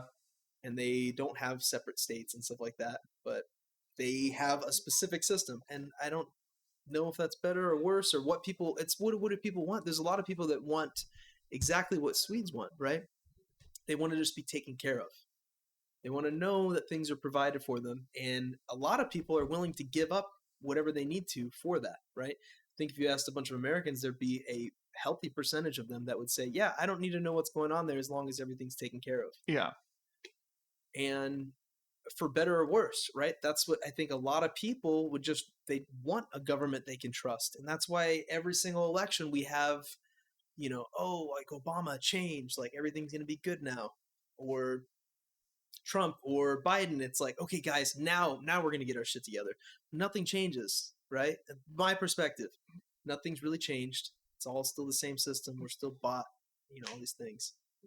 I don't even know where I'm really going with that, but yeah, but I think these changes are. I think I'm gonna say Americans now, but I don't think this has to do anything with America. I think this is applied to every person ever, that you're so used to something. Because here's a funny angle of this, and I remember Obama. Yeah. And his Obamacare. Yeah. And to Europeans, that just sounded like a super swell idea. Like, he wanted free healthcare to some extent. I don't know the details, but for every American citizen. And to Europeans, we'd be like, well, that was about time. I mean, we have free healthcare in Sweden. We just take this for granted. And a lot of European countries have this. So we'd be like, well, this was about time. Of course, you guys going to have free healthcare. But a lot of people opposed to that in America. Yeah. And he was criticized for it. And I get there's a difference between the execution of what he tried to do. But people were against the general idea that, wait a minute, you're going to take some of my tax money to fund my free healthcare. No. Yeah. And that to Europeans was a bit weird. Like, well, why don't you want free healthcare? Yep. Because you're going to force me to pay more tax money. You'd be like, yeah, this is exactly what we do. We pay this much to get this much back in healthcare. I can go cut off both my legs and be hospitalized for 4 months. It's going to cost me nothing. Yep. I do pay a little bit of tax every month to have that in system, but oh my God, I'm pretty happy I do have that. But the general opinion in America when he suggested the Obamacare was, fuck that. You cannot force me as an American citizen to pay more. You're forcing me to pay money. Yeah, but you get free healthcare. Yeah, but you're still forcing me to do something I didn't ask for. Yep. And that, I thought, I'm not sure where I'm going with this, but this was interesting, I think, as a European, to see that sort of reaction to something that actually seemed pretty good. Yeah. And well, I think there's a lot of things that go into that, right? Obviously, none of these issues are so black and white. No, I know. So. Us having a bipartisan system, like a two-party system, fucks up a lot of things like that, where it's just like, okay, well, I'm on this side that is anti-Obama. Yeah. So anything he does, whatever it is, even if it's good. And people did that with Bush, and people did, and it just continues, right? Yeah. People do that. Oh, he's pro-life. Well, I guess I'm, pro-choice then, or whatever, right? Yeah. I'm gonna insert thing here. For better or worse, that's what a lot of it is. It's this tribalism, this fucking us versus them, right? The fucking liberals in California, and we're good old boys, and I don't have to do a voice. There's people in Washington State that are like, what the fuck are these, like, no, these are problems that exist because we are 400 million people over a continent. Yeah. Living completely different lives, speaking different versions of English, right? Like, we're like all of Europe, but we're all trying to get together as the full European Union. And that's like the European Union saying, okay, now you have to pay taxes for Lithuania and all these other fucking places too. And even though maybe you're perfectly happy with the way that your state's doing things here, and then you're like, I mean, that's a broad example, and maybe you'd be okay with it, but then they're like, but also you're used to not having to do that. And then I think there's always this down home belief, at least this is how I see things, on people get caught up with the details instead of the overarching thing, right? So if we look at like gun control, or we look at taxes, or we look at something like that where the federal government is making us do something, this is what our Civil War was on, right? And this is where I think people forget, because I know you're a war buff, but like, is being told that you have to do this thing, right? Being told, okay, you guys are, we're going to make you do this thing. And it comes more down to, it gets painted as this redneck sort of freedom thing, but it's like, okay, where do you draw the line? If you're going to make us do taxes for healthcare, what's to stop you from the next year saying like, okay, guys, now we're going to make you do taxes so everybody gets internet. And now we're going to make you do taxes for, like, where do you draw the line? And it may seem baffling, especially to Europeans, but in our head, it's like, and then you're going to take away guns, and then you're going to do this, and then we're going to live in a fucking V for Vendetta state of world, right, where the government is controlling everything. Yeah, I think that's a very, very interesting point of view you're presenting here, because I think that's what we are missing when we look on it. Like, why don't you want to pay a few more cents every month to get free healthcare? You must be stupid to say no. Yeah. You'd rather pay whatever you pay every month for insurance than just, half that amount, but in taxes to get whatever healthcare you need. But when it comes down to it, there's so much more to it. Just like I said, so what's going to be next year? Like I said, it's going to be charges for internet, for whatever, whatever.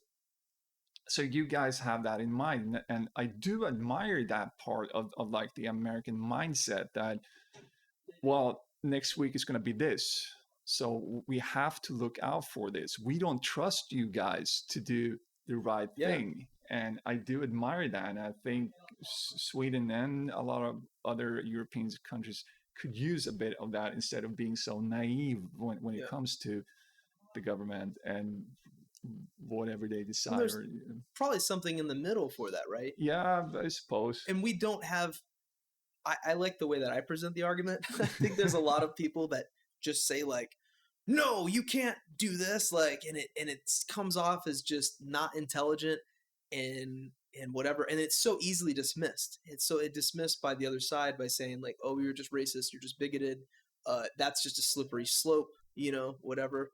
And I feel the same way with gun control, right? I mean, I'm not gonna take one side or the other, but I always try to look at all the sides of these things. Like, why do people so vehemently oppose getting their guns taken away? We all can agree that there's issues with it. We all can agree that there should be some other system in place, but no one agrees on what to do with it. And we don't want to give them all away because that fundamentally goes against, like, again, where do we draw the line? Yeah. But on the other hand, a lot of Americans just happily agreed to build a fucking wall.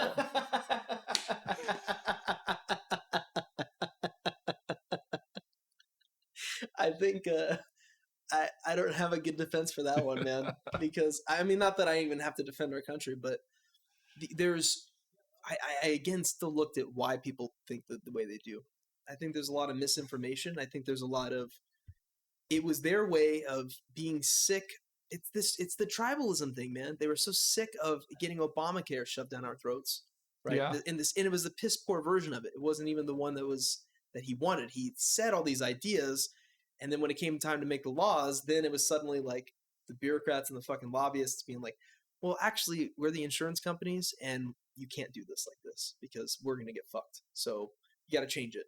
And then they're like, okay, we'll try to change it a little bit, and then we'll do this, and it's like, what the fuck is this? Like this watered down bill that's 600 pages long or some ridiculous bullshit that no one's going to read the whole thing of, right? And all these other things were inserted into it because that's what we do with our laws, where we insert page. Anyway, I think that culture for 8 years we had that, and then a bunch of people voted for. The reason we vote for our presidents is dumb as fuck. It's a popularity contest. It's I get that. Fuck Hillary. It's also fuck having a Democrat for the last 8 years. I want somebody who's going to stir the pot, right? So let's get this guy. And absolutely, and I get that, and he says let's build a wall, and people are like, sure, fuck it, let's build a wall then. Like, I don't even think people. I can't speak for everybody, but it didn't seem like a bunch of people were like, yeah, this is really going to work, and this is going to help our economic problems and stuff like that. They were just kind of like, yeah, we're sticking it to the rest of the fucking world, right? Like, we're America. I don't know where that comes from. I guess, but here's the funny thing. Yeah. If I could just make a little side story here. So around the time where Trump, he was talking about this wall thing, and I was in LA. And I was traveling from LA to Dallas in Texas by car, and that was an amazing car ride, and just see the open nature, and I got to experience the American landscape and everything. It was the nature. It was mind blowing, and especially when we drove through Texas, pretty close to the Mexican border. Yeah, and you see these. It's open landscape as far as you can see. It's absolutely mind blowing to see this open space that you can't see in Sweden. No, not at all. I've never seen this at all.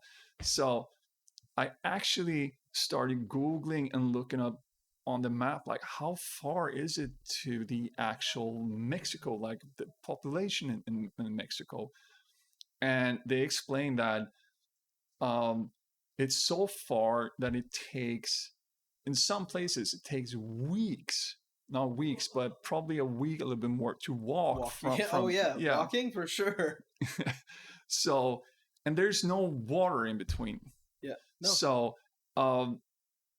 you can't cross. I mean, technically, yeah, you can if you have water and you can walk the distance, of course, but it's so far between whatever water point you have on the Mexican side to the next water point in America that you don't need a wall at those places because no one is crossing that. In fact, the American government, the authorities, they patrol that area on a regular basis with drones just to see stragglers who actually tried but failed. So they, for humanitarian reasons, they pick up these people and like softly deport them back to Mexico, because these are people who walked for days and then basically just fell down on the ground of dehydration. Yeah. They tried because they didn't have any options. Yeah. And I was just, so the story goes, I was so mind blown from seeing this view and this open desert all the way to Mexico, and I couldn't see even some Mexican city or village or anything. And I started thinking, why don't Americans know this? Why don't Americans know that a wall is not going to make a difference? Because there are places, I think, what's the closest Mexican city closest to California? I think it's Baja or I know what you're talking about. I don't know. I can't say it off the top of my head. Rocky Point's right there. I don't know. Yeah, but they have some sort of fence and built, because at those places you can actually cross. It's not that far. People. So at those points along the border where it's remotely possible to actually walk and survive and cross over, it's already protected with some sort of wall or fence, something. But maybe 80 or more % of the border is so desolate and inhumanly impossible to cross that there's no wall in the world that's going to make any sort of difference. And to me, that was like, how do Americans not know this about your own country? why do you agree to build a wall? It's like you might as well build a wall to Cuba and think that's going to prevent Cubans from Right, dude. You're right. You're right. I don't have an answer. I mean, the way it's positioned though is kind of like this: we're gonna make American jobs building this wall, and it's gonna be a stamp, against the rest of the world that we're not gonna take illegal immigration anymore, right? If that's the correct term, I don't know all the PC terms anymore, but that's what we label it as, right? And there's a bunch of people like, yeah, like, and do you watch South Park? I'm a huge South Park person. Do you remember like they took our jobs thing? They took your jobs. Like there was a whole episode where they said that about like the Mexicans taking jobs, right? They took your job. They took my job. Like that's what they said. I haven't seen that one, but that was like kind of the idea, and I feel like that's what I think of when the people say they wanted a wall. It's like, yeah, we're gonna keep them out. Like, you're right. There's a natural border there, and like, here's the thing: you think that somebody who's willing to walk a week or two through the desert is going to let a wall stop them? Like, no, they're fucking committed, dude. They're going to figure out a way to get over or under or through or whatever, right? Yeah, plus I think the most common way to cross as an illegal is not actually to cross that way. There are people that do that. They do walk over the. Yeah, it's the minority though. Yeah, it's a very, very minority. Most of these people pay some American truck driver to actually smuggle them across the border. So there goes your problem, not the wall. Yeah. So we call those coyotes. Oh, see, there, you even have a name for it. Yep. It doesn't surprise me. So yeah. Maybe the wall money should go to control the coyotes. I think, it's a Hispanic word or Spanish word, coyote. It's like do you guys have? You probably have them here. Anyway, they're like a wolf. They're a wolf in the desert. But smaller, much. Right? They're a little bit smaller, yeah. Yeah, so more like a fox. But we don't even have foxes where I'm from. So yeah, more like a desert fox. Desert fox. Okay, yeah. Yeah, like a dog. Like, coyotes. But that's the animal. But that's what they call people that smuggle people across the border. Because there's families. There's usually a group of like 10, 20 people that pay this dude. They all give hundreds of American dollars. They pool all their money together, and then they get driven across. And then the fucked up thing, so that happens, God knows how much. But then there's also ones that bring them over here, put them in a house, and then just leave them there.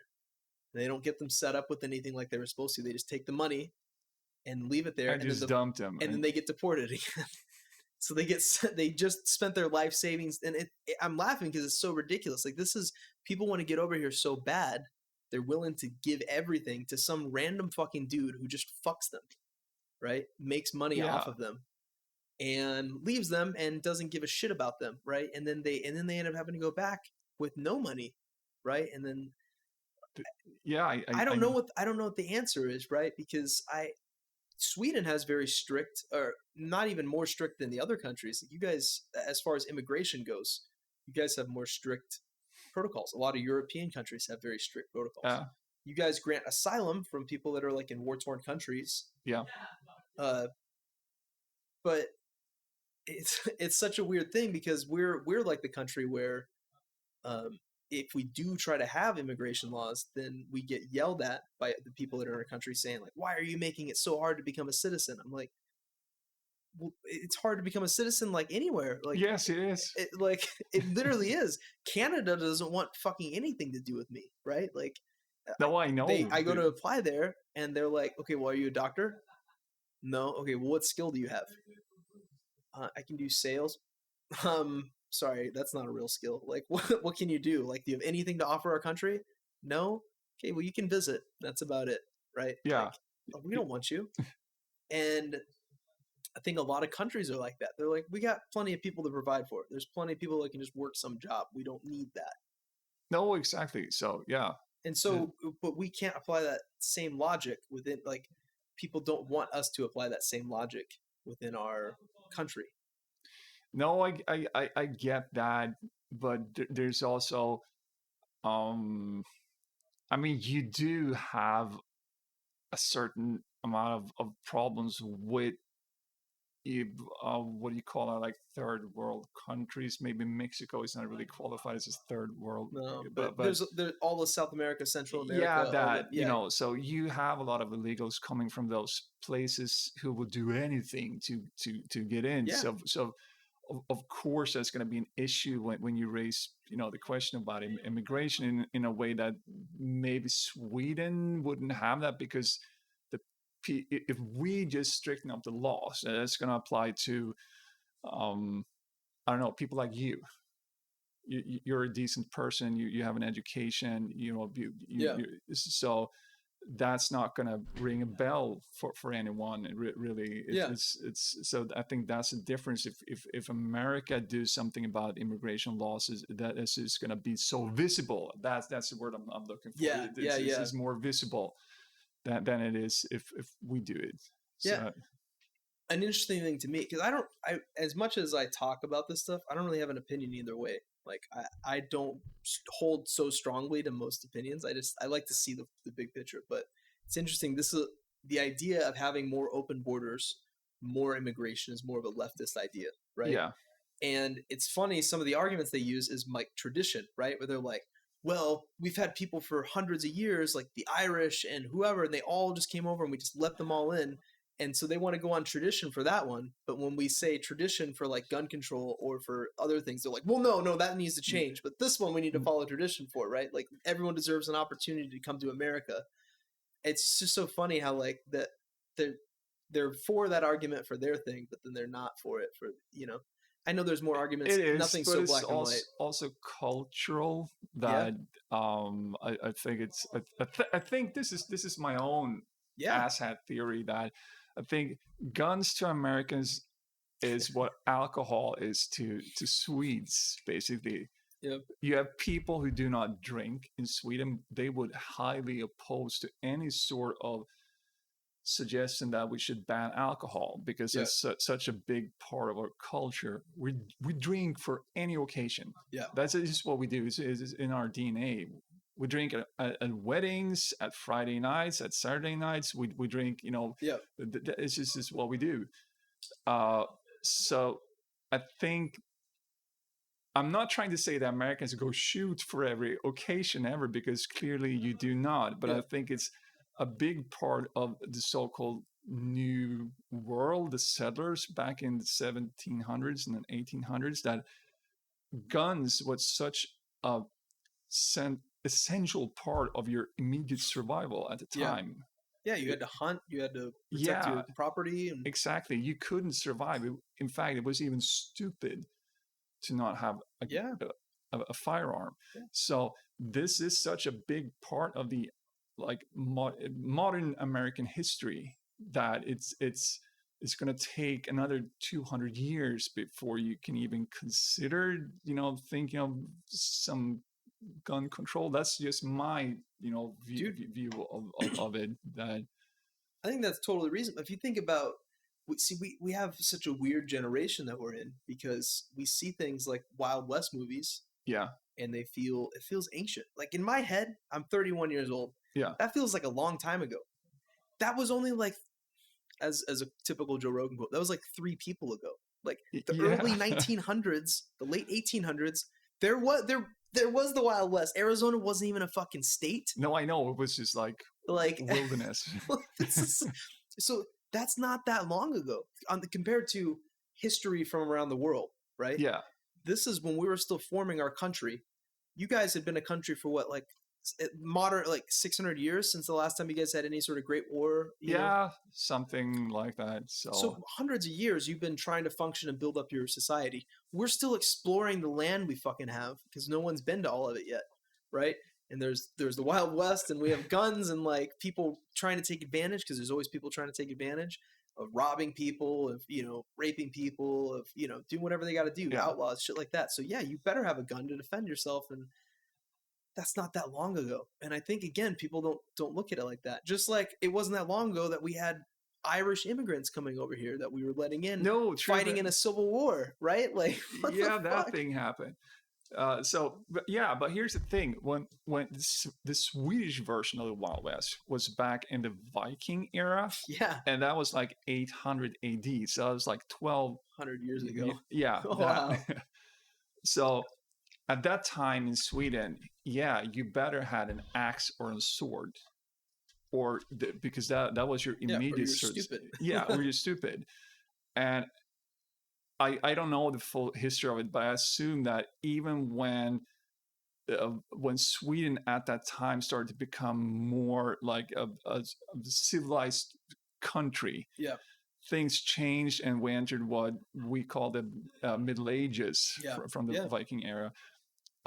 That's when things started to change, where you wouldn't see people carrying a sword or a weapon, because all of a sudden we had a police force, we had some sort of like, there was a true society taking shape. And I think that's where you are now. In America. Absolutely. I've never heard that, but that makes total sense. So all of Europe, we're barbaric. And but it's not that long ago for us. It's been exactly. A lot longer for you guys.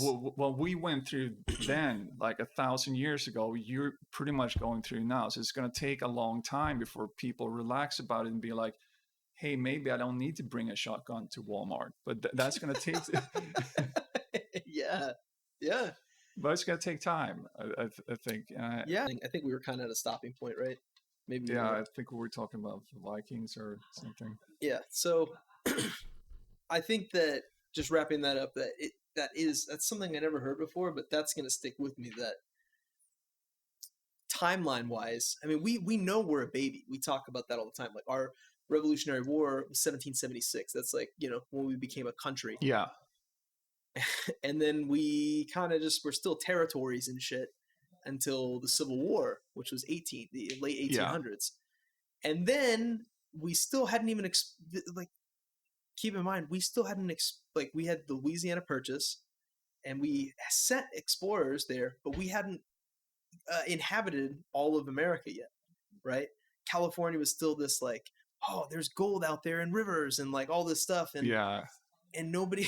Arizona still wasn't a territory. We ended up having the Mexican-American War, where we fought them, and then we took in America, or 1912, I think, is when Arizona became a state.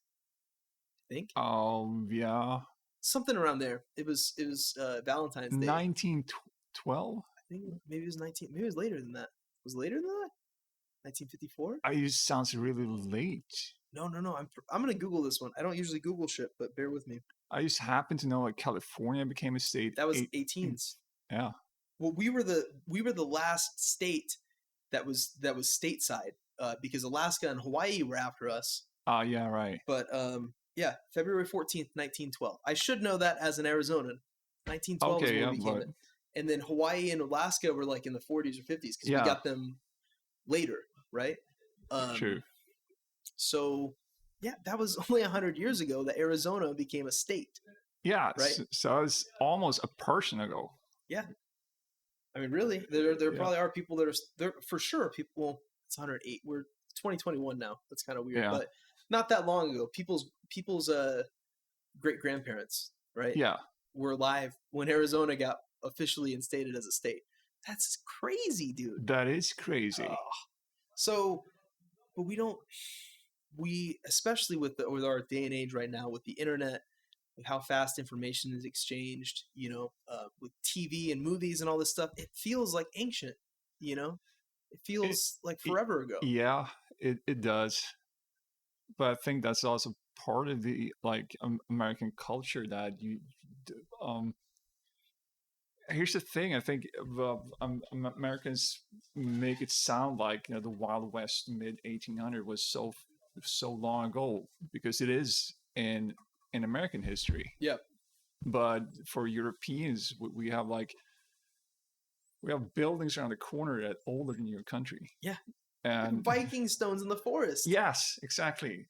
Rune stones, legit. Yeah, and those rocks you're looking at in the forest, they are indeed 1,200 years old. Well, I guess any rock anywhere is that. But these are put there for a reason. Yes, exactly. So we have a different perspective of history that way, I think. But so it's interesting that America as a country is very young. But I'm not sure where I was going with that. But we get ahead of ourselves. Like, we are a baby if we're looking at it from a world stage, right? Yeah, we're like, honestly, like, we kind of finally get our shit together after the Civil War, somewhat, right? We start functioning like as somewhat of a modern country. At least this is my opinion. I'm not a fucking history buff either, but this is from different classes and different documentaries and things I've read. We kind of do that. We're starting to go through this growth period, and then World War One happens. We're kind of like, okay, we're gonna go. We weren't the badasses. We came and helped, though. We did our part, right? And we did that. Then we finally started saying, like, okay, we're gonna put some money into this shit. You know, like, we needed, what happens for us? Like, what if we get invaded, right? Yeah. And so we start doing this, and then you know, then shit does happen to us, and then we're like, okay, now it's time for us. Like, I feel like that's like when we were teenagers, you know, like we were like 18 after World War One, and we were figuring it out. And then the next time we're like strong 23-year-olds that are like fucking, you know, full of shit, but we don't even know. And we just come over and whoop ass. And we're like, yeah, we're really badass. We know everything about everything. And every other country is like in their fucking 80s, and they're like, no, you guys really don't, though. Like, this is like your first real war, you know, and stuff. And we're like, no, we're the best. Like, we're gonna do this. And it's like, oh, okay, like, because we are kind of, you know, we could kick anybody's ass. So it's kind of like, yeah, but it is interesting that you are a superpower, and you know, absolutely in terms of a military force. Yeah, absolutely. But and economic, well, maybe not so much now, but it was more like that. We had a lot of industries, a lot of making a lot of things, and yeah, but you have the military muscles for it. But here's the interesting part, that, you know, America wants to play the world police, but honestly, when was the last time you won a war? Because I'm like, Korea, Vietnam. Okay, there's a storm. I give you that. But and that's the thing. And there's more. There's more than just that, because we I'm with you on that. I learned this actually in one of the history classes in college that I took, where we actually talked about all the wars that we've been in. Yeah, there's a ridiculous amount because we only talk about Korea and Vietnam, but we also invaded the Philippines. Oh, right, yeah. Right? To kick out the Spaniards, and then we're like, no, but we're gonna keep it. And then they're like, the fuck, dude? You said you were gonna help us do this, and then you didn't. You know. And you tried to take on Cuba at some point. Yeah, dude. There's so many. Like, we do. You said World Police. That was the movie that the South Park people made, Team America World Police, right? Like, that literally feels like that's what we try to do sometimes. And I think that we're so far removed. I think once we got power, like after World War II, conspiracy theory LT coming in, no proof of any of this stuff. But that's where we realized, oh shit, we can make a lot of money off these fucking wars, right? The people that are really in control of our country, not the president, like people that, whatever that is, right? I get it. They're like, hey, let's keep wars going. Let's just keep little fires going. Nothing big. We don't need a big war. Just little wars. Keep the Cold War going. Keep that going. Keep this over here. And we've been perpetually in war for like the last 70 years, right? Pretty much, with Korea and with Vietnam, with Iraq and Afghanistan and all these things. We keep having these little things where we just stay engaged, and all this money goes towards that. We have the largest military budget by a lot. Lot. Like more than like the next 10 countries combined, right? Something like that. Yeah, you do. So that's and there's people. It's not just going towards learning how to make weapons. Like, there's people just making fuck ton of money off this. Yeah, it is, and I think like the way wars are going today, I'm not gonna dig too deep into this, but there was a time where foot soldier made a difference, and I think the last time that actually did make a difference was maybe World War II. You had to send in troops to do something. Nowadays, you have fucking drones. You have, you know, basically wars are being fought online. Yeah, absolutely. So why do any country really need some sort of army? I'm not saying let's, you know, not to have zero, but yeah. It's because it's such, like you said, your budget for your military forces. It's I, I don't even want to think about how much money that is per year. It's crazy amount of money for. I know it doesn't even matter what the exact amount is. We just know that it's a lot. It's more than anything else that we have. Yeah. And I think, like I said, I don't think we have any incentive to really win a war. What would be the purpose if we actually won a war in Vietnam, right? Or not saying that we didn't try or whatever. I'm not even getting to that, but like if we actually won the war in Iraq, then what? Then yeah. What do we don't get a medal from anybody. No one's gonna be like, hey, congratulations, put that in your win column, America. Instead, we can just keep some troops there, say the war is ongoing, never bring home all the troops fully, because we don't want it to turn back into whatever, blah blah blah. But we keep making all this money off it. I mean, a lot of things really do come down to follow the money. I feel like it does, but a lot of these wars are also like, for example, Iraq or Afghanistan. America invaded those countries basically as the punishment. I can't think of a better word, but 9/11 happened. Revenge. Yeah, revenge. So something needed to be done, basically. In terms of military muscles, it was it was time for America to show, like, you don't do this. Yeah, we're gonna strike back. So I don't think anyone at that point cared about the cost or what the result or who's gonna win. Yeah, people just wanted to see someone pay for this, and even European thought that this is a good idea. Yeah, you should invade. You should show those people that this is not acceptable. Yeah. So at that point, I don't think anyone had any thoughts or how much is going to cost and for how long are we going are we going to have to stay there? 20 years later. Yeah. We're coming up on that. Like, this is 2021, right? Right. Then we invade in like 2002. It was like right after the New Year or something like that. Exactly. We took a grieving period, and then we're like, all right, get the fucking muscles out. Let's go. Yeah, and I think Vietnam was the same thing, basically. Okay, I'm simplifying things very. We're not extremely much. Podcast. Yeah, it's okay. But in a way, it was like back then. It was this whole thing, America versus communism. Mm-hmm. So that's what America wanted to do: just display their, power in East Asia, because the whole communist thing was growing. Spreading like a fire. It's like, we have to do something. Yeah. It doesn't really matter what we do. We just need to show up and show our guns. Just show the world that we are not okay with this. And I don't think anyone really cared about the effects of it, which was devastating in terms of politics and American lives. Yeah. So I think you're right. Like we were looking for I think we're more looking for an excuse to go do the thing. Yes, exactly. So 9/11 happens, and we're like, there was a general that walked right in, like, all right, so we're going to war, right? Well, hang on, we got to look at some things. All right, no, I'm here though. We're ready. We're ready to go. Yeah. Ready to go. Just say the word. Yep. And there's people that are ready to get like, this is the perfect. What an opportunity, right? Yes. Thousands of people died, but like, this is our chance. And we're going to be there for a long time. Both countries. Wait, we invaded this country too? Like, all right, 2 of them. Let's just go Afghanistan and Iraq. Like, where else can we go? This, crazy, man. Yeah, but you're right. The communist thing is absolutely true. That was our propaganda for a long time. I say propaganda, but it was like, communism is this thing that's spreading all over the world. But you're an American, and you must stop against that. Like, fuck communism. And everyone's like, yeah, fuck the red commies. Like, whoa, Yeah, that was a big thing. Yeah. And I think at that point, even the American people thought that, hey, of course we're going to go fight some weird ass country in East Asia that we never heard about, Vietnam, who the fuck cares? But, if they're communists, then, oh my God. Yep.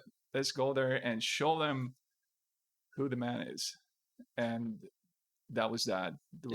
But so it didn't work out really. But I don't think that was a point to win it. Nobody had some sort of idea that this was a war that's going to be won. There's a meditation teacher actually that I like that has a good quote for that. He says pretty much it's the enemy du jour, right? Like the soup du jour, the enemy du jour. Who's the enemy today? Like Yeah, we'll fight that one today, and tomorrow it's this thing, and tomorrow it's this yeah, thing, and that's what we keep doing. It's just like, oh, who do we hate right now? Oh, right now it's like Muslim religion in total. Like they're yeah. all the same, and we got to do They're something all about it. terrorists. They all are. Yep, 100%. Just like every single communist country was the exact same. They all hate us and they want us to die. And like, I just see so many similarities, right? Yeah, absolutely. And after this one, I think it'll be another one. There'll be some other unnamed thing that we don't even really know of yet. And it'll be, or maybe Of we already course, know it, but they're not our enemies yet. But then we'll be like, they did this thing, you know? yeah, absolutely. That thing is never going to end. I think um, there's always an opportunity to flex your muscles. I think. Yeah. So what I was trying to say about that is that I don't totally buy into your conspiracy theory about money. I think it's also like just flexing your muscles Yeah. that I'm not could going to have been oppose you going on on. that. I think that there's probably uh, multiple things. It's not just one thing for sure. I'm not gonna say that, but yeah, I think there is that. There's something with power, right? Power and like prestige and like status, all these different things. It's not always just money. Absolutely, and I also think that war unites people. That's true too. And I think that's also really important for America because that's a thing I think that, like you pointed out, we haven't been to war for the past 600 years or something. I can't remember the exact Just number. about, yeah. Yeah, but it's like a long ass time ago. And what I can tell when I look at other countries are that countries that have been to war, they have a specific form of patriotism or something that I can envy that we do not have. Like, you Americans with your flag, it's so special to you, Yeah. and you can gather around the flag and feel some sort of, yeah, Yeah. it's a unity that Swedes don't do that really. Yeah. We don't really have that pride in our country as a powerful nation. And but if you look at Finland, who's been to war several times with the Russians, Yeah. they have a complete different like patriotism and pride in their country. And so I just see that that's my personal view of it, that countries that have been to war, they have a patriotism and a pride that we don't, and other countries that never been to war, we don't really have that pride and patriotism. So I think that could be important for America too, to keep going to war because of your culture and your patriotism, to keep that up, because I envy that in Americans, that you have that thing about Star Spangled Banner Yeah. and stuff. That's pretty cool. Yeah. Actually. It's one of those things I think we kind of take for, or at least I take for granted, like I don't see that the same way. But not that I disagree with you. I think that's an interesting thing. Like I just never really looked at it that way, right? Because uh, I think it has to do with like the Olympics, right? Where Oh right. where we I don't think I've talked about this yet. I was talking about this with somebody. Anyway, we pretty much expect to get gold medals. Like that's the mindset over in America. Yeah, okay, right. Is like you better be the fucking best in the world because we are the best. And if we are not winning by like 100 more gold medals than anybody else, there's something wrong. And if you get silver or bronze, we don't even give a shit about you, you piece of shit. How did you not be first place? Where you see somebody from like Romania get the silver medal and they're like ecstatic. Their entire country is like, we're gonna celebrate you. You were the like second best person in the entire world at this thing. And they're like super excited. And our dude gets bronze and he's kind of like, fuck this. Like, I don't even want this shit, right? And not that that's the exact same. I think that's what I see. So I see them up there and they do the Star Spangled Banner. And it always seemed like from my childhood, other countries gave way more of a fuck about their flag, right? Oh, because also we see us winning every event. Like when you're of watching course. American things, Yeah, so you just right. see it and it doesn't seem to mean as much when you see us win 100 gold medals and you see another one win 2 or 5 or Yeah, whatever. It's like the biggest deal for them, right? absolutely. Yeah. And for us, it's like, well, we had one guy win more gold medals than your entire fucking country. Michael Phelps or something, right? Where Yeah. he wins like 6 or 8 gold medals, like in one Olympics. Like, and again, that's just one aspect, but that's the only time that as Americans we really see any other countries, right? And these, I don't know if other Americans share the same view as me, but that's like the only time I saw that, and I would see somebody from like Romania, like the gymnast, win, and they were like, this person spent their entire life doing this, and they fucking did it. And I was like, I was more like happy for them when they succeeded, because I mean, I know it's the same story in America, but I didn't feel the same thing because in my head I'm thinking like, well, things probably aren't as good there. Like for her to be, I don't know, an Olympic. I don't know shit about this, but it just seemed like this is it. This is her whole entire life goal, and she accomplished it, right? And I'm excited for that. Absolutely. Yeah. And so I don't know. I don't even know what that all means, but that was like that's my only interpretation of other countries, right? And then you see soccer games too, like when you see like Oh, the yeah. World Cup and stuff. Yeah. We don't give a fuck. So then then you see these people shouting ole ole ole, right? Like every other country, and they have their flags, and there's girls that are like naked just wearing the flag and stuff, and Yeah. you're like, Jesus, they fucking love Ireland. Like Ireland loves Ireland, right? Or whoever the fuck it is. And we do have that here. It's just not in those venues, right? No, of course not. Because Yeah. we have it. We stand up for the national anthem. Everybody knows the words to the national anthem. At least I assume pretty much everybody does. Yeah. And depending on the sporting event, like football and stuff like that, it is a big deal. But we just see it all the time. I think you helped me just take a step back and be like, oh shit, it is a really big part of our culture, right? It is. Yeah. So that's I appreciate, because I'm telling you what my view was before that, but I'm kind of looking back. I'm like, yeah, especially I've been to a NASCAR event, and that was also a huge, like really fucking huge thing there, right? Like, Yeah. That's the like that's the epicenter most of American thing you can do. Yeah. And that was actually a lot of fun. I had a lot of fun there. I'm not a huge NASCAR person. Don't watch it on TV, but I think it's totally worth. I would go to any event. I want to see rugby. I want to go see I want to go do everything. I'd see any band live, period, Yeah. Yeah. So that was a cool experience. My friend said, hey, I have an extra ticket to go to this NASCAR thing. You want to go? I'm like, yeah. Hell yeah. Like, when are we going, dude? He's like, really? Like, no one would go with me. I'm like, dude, fuck yeah. Because he was like kind of into it, but he didn't want to like tell people that he was into it because it's a bit rednecky. Because it's kind of rednecky thing. But then you go there, and there's a fuck ton of rednecks. There's a lot of other people too. Like, there's a lot of just people that want to be a part of something, and it's a huge event. It's loud and it's cool, and I don't fast know, cars fast, and yeah. Absolutely. Just, I would totally go too. I've never been to a NASCAR race. Yeah, but I would go to a Formula One race too. That sounds fun as fuck too. Yeah. I mean, NASCAR is just cool because you have a whole stadium. Like, that's the difference between that. Where, it's driving in a circle. And you can actually see the entire race at all times. Yes. So, and you get to see the accidents that they make happen because everybody's packed onto this small track. It makes more, I think there's reasons why we do the things we do because there's not as many accidents in Formula One. At least I don't think.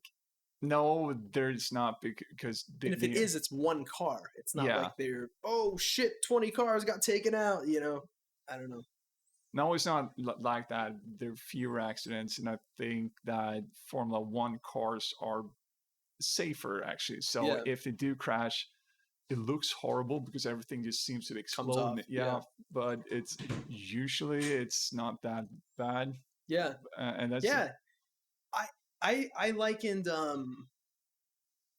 NASCAR more to going to like a festival. Like you've been to a not just a concert, but like a festival. It's a day-long thing.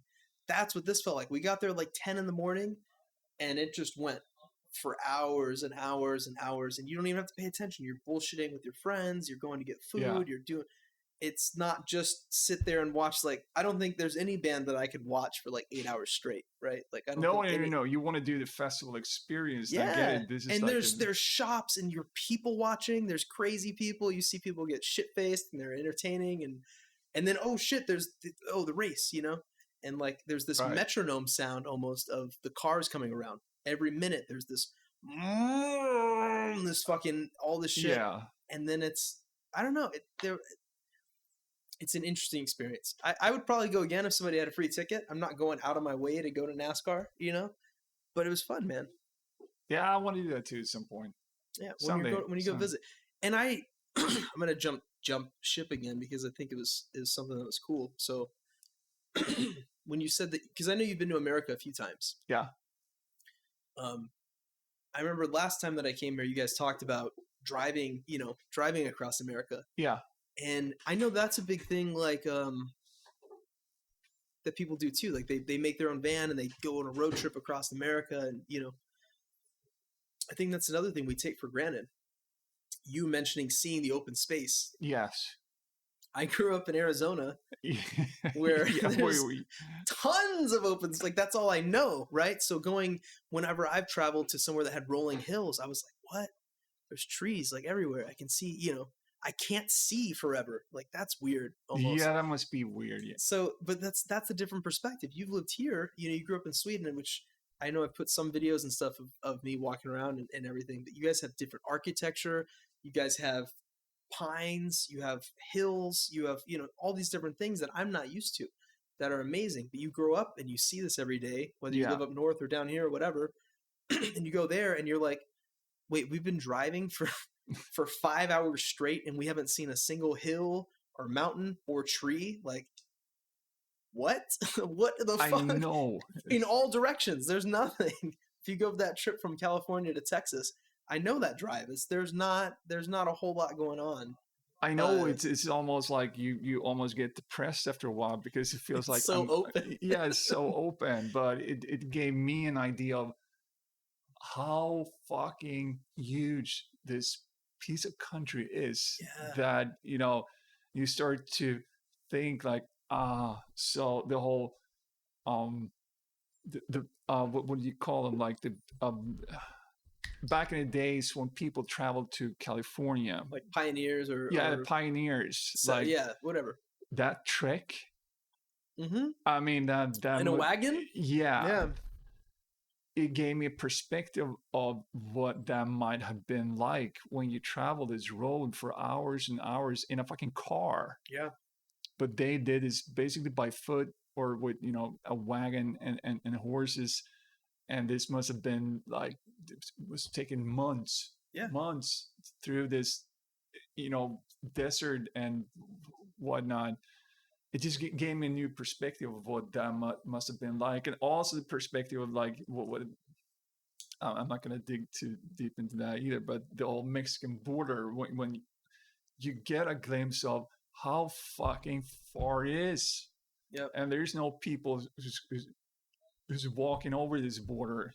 You can't. Yeah. So this was just mind-blowing, the whole nature. But I get it because you grew up there. You probably don't see it the way I do when I see it. I see something different that I never seen before, but you're so used to it. The way I'm used to my trees here. Yeah. Well, and that's the beauty of going to see things you've never seen before, right? Like every place that I've gone, I appreciate. Like my first thing that I saw when I got here was the different colors of green that you guys had. Like last year. Oh right. I'd go walk with Michelle and we'd take Leia, and I'd walk and I'd be like, I have never seen this color before in any movie or pictures. Like my mind is like, yo, this is a new one right here. And I would just look at it and she's like, yeah, like, okay, and we keep walking. I'm like, what is this? Like my mind's like new, all these different things. Yeah. And I felt that way the first time that I went to California and saw the beach. I was like, wait, this just goes on forever? Yeah. Well, no, like 5,000 miles that way. What? Like that's a long fucking way, right? Like, and then when first time I went up to Washington State, that's more similar to here, where I saw just trees, and we went to the rainforest there, and it's like, what? Like what? How does this exist? I don't even fucking get it, right? I've never seen this before. I've never seen it rain buckets of water nonstop, right? Yeah, it's insane. Here's the thing about you're a bit of a globetrotter, trying to be. Yeah, so you've been here and there, but here's one of the most common things I hear from Americans is like, you know what? I never been outside my state. Yeah, which is crazy. And you'd be like, dude, you're living in one of the largest countries in the world. You have everything from like the tropical, climate to New York stateside with, the whole European thing and everything in between. How can you have been staying in your state for your entire life when you have all this beauty around you?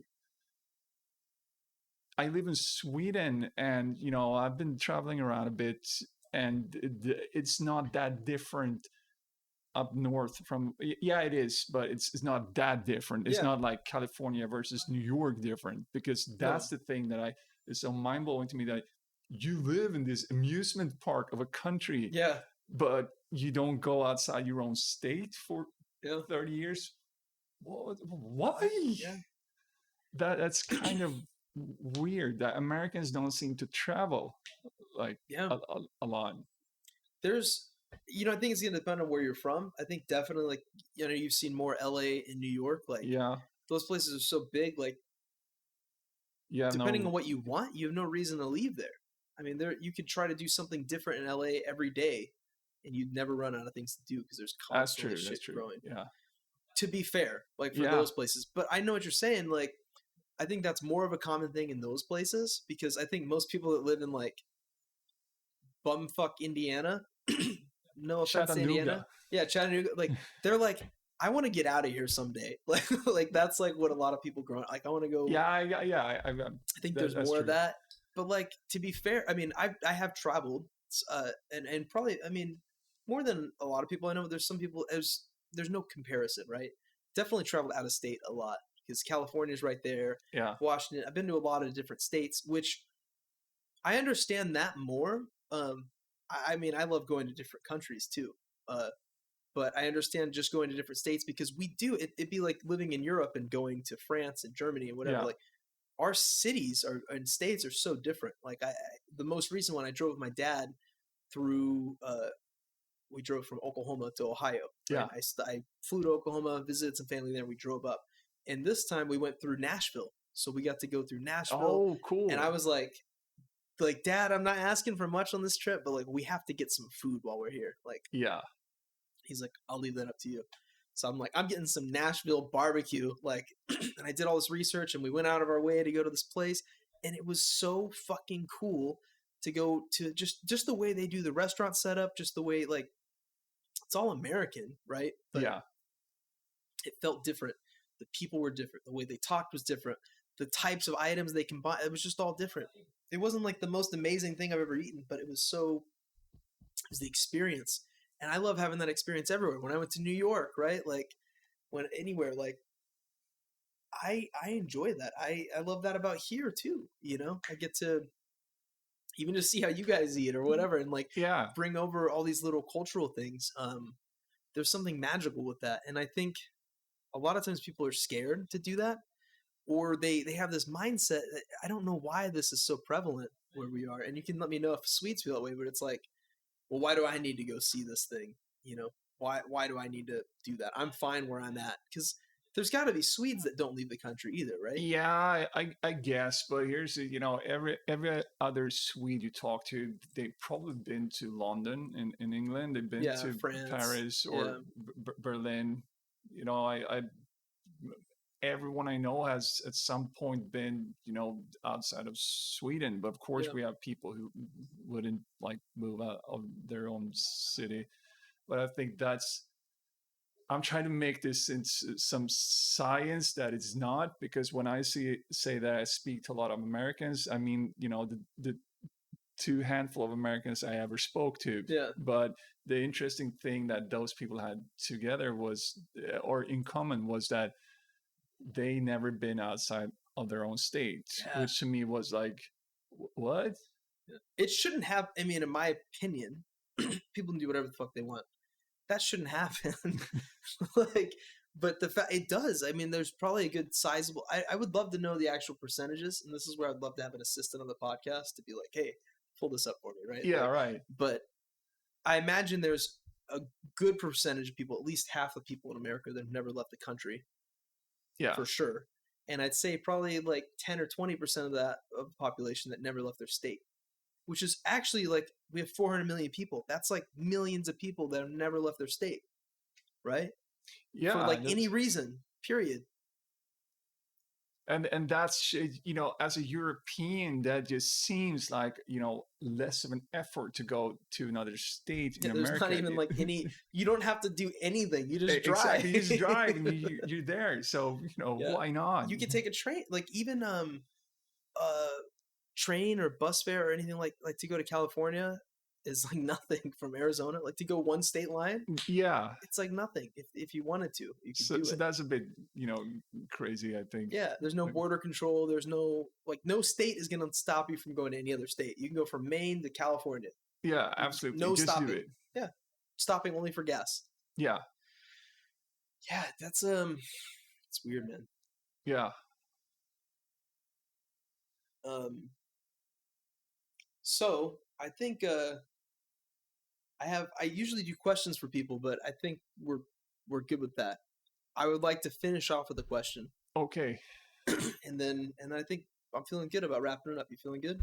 Absolutely, yeah. Cool. So. All right. So I'd like to, the last question I usually ask people, and I didn't do any of the other ones because it's fine. I love what we talked about. If there's anything for the dozens or hundreds of people that are listening, that listen to this, is there anything that you would like want to leave them with? Anything you've kind of figured out life-wise or otherwise, or anything you kind of just want to leave with what Memphis Snakes Patrick or Ron Sutter has to say? Yeah. So I'm going to leave you with this. Happy wife, happy life. That's all I have to say about that. That's all you have to say about that. Those are some wise words. I think a lot of people can relate with that for sure. I think so. And if they don't, they should. Right on, dude. Nothing else? You're good with that? I'm good with that, I think. Patrick, dude, thank you so much for being on here. I appreciate you. I'm so happy that you let me stay here. And yeah, we'll close with that, man. Love you. Yeah, pleasure is all mine. Right on.